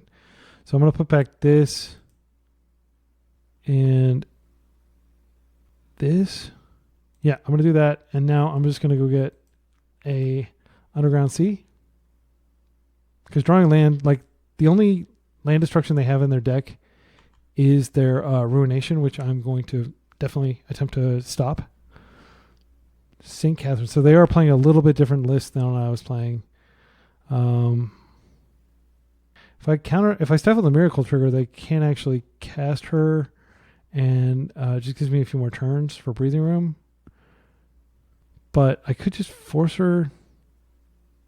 I'm going to stifle. It may feel like kind of weak, but okay, this is good because I can Leyline and hopefully destroy this and hopefully get well, I can definitely go get my basic swamp if I do this. Okay, so I'm gonna go green, black, Witherbloom. We're gonna destroy that, and I'm gonna get my life get my land back. They'll be able to activate it. Okay. What do they get? Did they get anything? I think they just milled another Dowser. So I'll force this. Okay. I'm going to get the Delta here. Play this out. I think I am going to go ahead and ponder just in case I can set up something good like a Beanstalk. Thank you. Wasteland is good here because we do have a waste target and it cuts them off. Beanstalk is best. Yeah, so I definitely don't want to shuffle this because I want all three of those cards. So I probably will pitch Murktide to Force of Will if I need to. I'll probably pitch Spell Pierce, depending on what they do here. Okay. So we're going to draw here. Wasteland. Play it out. We go up the Beanstalk. Okay. Now we draw the other Bowmaster, which is great. Are they going to do something here? March for the Worldly Light. It is already in play. I could just do this. Yeah, that's probably better. Then if they interact again, we have Force. And we're going to draw off this Force. Pretty good. Okay, we have a double Bowmaster hand, which is pretty solid against their deck. We've got our Bowmaster still, or our Beanstalk still in play. We're going to draw a card. It's another Beanstalk. I'm going to go ahead and waste them off this. And if they blow up all my lands, which they would need to get a mountain to do, I will plan to go get my basic swamp. There's no reason not to get it right now, but I can just get it anytime. I'm at 11 minutes to their 18, so I definitely need to win this game, or I may not have time to win the subsequent one. But it's looking like I'm likely to win. They're at 3 cards. I've got double Bowmasters. They don't have any win cons in the yard. Even if they do go and get the Monarchy, I'll be able to take it back with Bowmasters. Their mana count is so low that it's going to be a baby fourth if they do a fourth. Okay, they're scooping. I think that's premature. All right, so one of those things where the person says they're conceding and then they take like 3 minutes to concede. Okay, very cool. It means a lot to me that you're out there experimenting with Leyline. Dowser. If you're looking for a good deck, I do believe Sultai Beans is strong right now. I'm not doing well today, but I think that's because of bad luck with Scam. I would welcome your feedback on my play today. All right, so this match is over, I think, unless they're... Yeah. Cool. So I think they're going to concede. A lot of times what people will do is they'll wait to concede until they're done talking with you because they know, when you exit, it just kicks you out of the event and stuff, and who knows where the chats go. Okay. Cool. Well, watch from my perspective and let me know if you see any misplays. Okay, so I think they're going to concede. Yeah, so just on that note, they just pointed out that I stifled the Miracle Trigger. If I had not stifled that, I would have just been chilling, and I didn't have any immediate way to remove it. So I do think that was a good play because they just didn't have the mana to cast it. All right, and I think we're done. Round 8 of 8, so I think we just wait. And how does this work? Few prizes. I'm not going to get any prizes, obviously. You only get prizes if you are... Wait. 150 play points? I might make it into this. Actually, I'm pretty sure I will be. I wonder what rank I am. If I just won that, my rank should be... So these are people who dropped. This is the person who I just beat. Let's see where Be Excellent is. Okay, 4-4. So I'm rank 80. So I think I actually do get some prizes. I get 150 play points and 5 treasure chests. Not bad considering this event was completely free for me to do. So I think I need to I'll stay in the event and I'll come back after I go play with my kids. But I hope you've enjoyed watching this. I do feel that I'm playing kind of slow. That's one thing I'm working on trying to improve. It's just practice in the MTGO interface, and it's also just practice stacking my ponders, practice brainstorming, practice thinking about sequencing. I think the match that frustrated me the most, obviously the two scam matchups were frustrating, but I do feel that I just played poorly that game against Esper Vial, and I don't know how to play against Esper Vial. I play Esper Vial. I've done quite well with it. If you ever watch the 90s MTG, I've gone there and 4-0'd on 90s MTG at the Game Astoria card shop with Esper Vial before. And in fact, if you search Esper Vial on YouTube, I think that those are that's the majority of the recent videos are just me playing on 90s MTG. So there's not really a way to play test against it. Karoz is the torchbearer for the deck. JTL is playing other decks recently. We'll see what he's playing today. JTL 005, very strong player, and Brewer, who kind of popularized Esper Vial. I do own Esper Vial in paper, which means I own the crazy Urza Saga creature Gilded Drake. I have 4 of those in Japanese because the only place I could find them was some random guy in Japan had 4 of them. I got a pretty good deal on them. But basically, I love that deck, and I don't think it's very good right now because of Bowmasters. But Karaz just has so many reps, he's able to win with it anyway. It'll be interesting to see what Modern Horizons does with the deck. I really like the 2 white creature that Ghost Quarters when it comes into play. For 2 mana, you get a 2/2 flyer with first strike that Ghost Quarters your opponent. That's a really strong card. Now, you have to have double white. It'll definitely be played in Death and Taxes, but I think it's an Esper Vial quality card as well. I may record some videos with Esper Vial. If you want me to record Esper Vial videos, leave a comment and tell me that you want me to play. And I'll practice and I'll record some videos of me practicing, basically.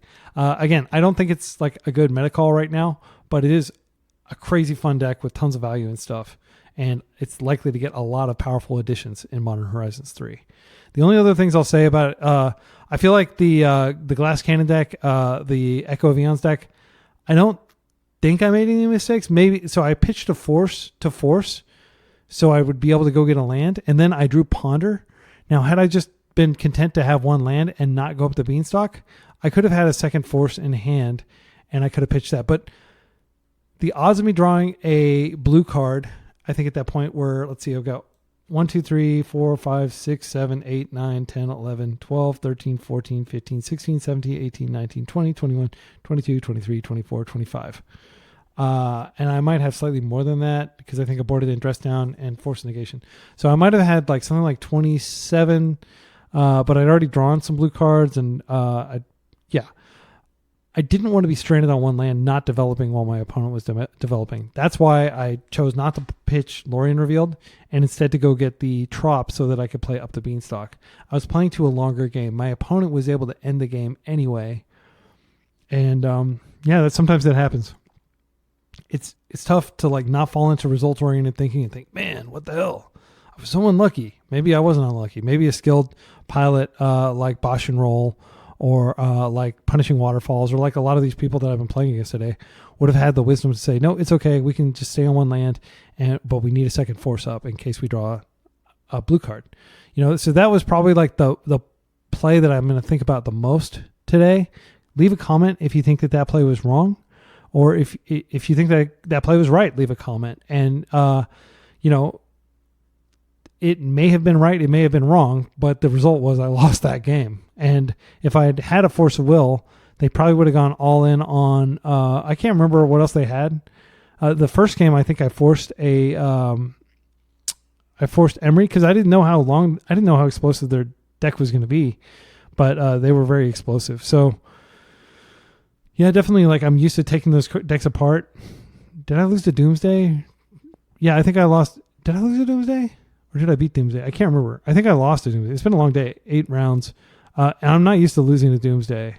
So, I think that was one where I just had really bad draws, and they were able to build a slow pile and went around it. Yeah, that was kind of embarrassing. Because again, I think this deck has a great Doomsday matchup. The only other things I'd observe, Carpet of Flowers was extremely strong in the Beans mirrors. And I think, 1 is still the right number. But, man, this card pulled so much weight. I think all those control mirrors. Did I lose any control mirrors? I think I played like 4 control mirrors, and those were the ones I won. Did I? Yeah, I think I won at least 3 control mirrors. So, yeah, overall, I'm not happy with my performance in terms of like where I placed. But keep in mind, these are like world-class, like the best Legacy players, basically. So given that I'm 2 years into seriously playing Legacy, I've been playing, of course, since Kitchen Table Magic, like Ice Age and stuff, but on and off over the decades.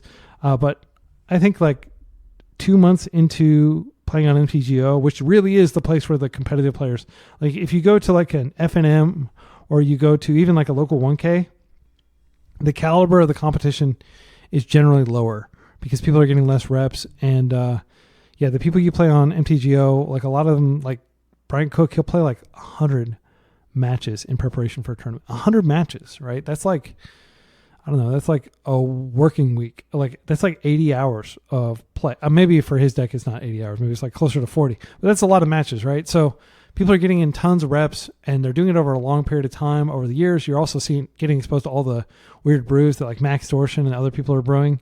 So I strongly encourage people to play on MTGO and to get the reps. One thing you might be wondering is like, I have a Mac. I don't even have a PC. Like my primary computers are Macs, and I am frustrated that I even need to own a PC. But the fact of the matter is, a lot of games are on PC. There are ways. There's like a GitHub repo you can use to set it up. I haven't gotten it to work. You can, but I'm probably going to do that when I'm traveling. And then you can also use VirtualBox or something like that and run it in a Mac, so you don't need to get a separate PC just for MTGO. So that's all I have for you. I hope you enjoyed the video. I hope you learned something. I hope you got some practice like criticizing my plays and like picking apart and hearing my reasoning and maybe noticing like faults in my reasoning. Again, please call those out in the comments. I love learning from feedback from other players in the community. And my goal is just to get better with this deck. I'm going to take it with me to Japan. I'm going to go probably to like Hallelujah or some of the other places, and I'm going to just play against Japanese players. And I'm just going to continue to get reps in paper. And my goal is to show up at Eternal Weekend, North America in December, and do better than I did last time, which I think was like top. I was 204th out of 1,000 people, which is not bad at all. I'm very proud of that performance given the circumstances, but maybe like, top 32 or something is what I would love to do. I can't control how I place, but I can control how much preparation I get, how tight I play, and how few misplays. There may have been a few punts today, like little things that were mistakes, but I do feel myself getting tighter and tighter with practice.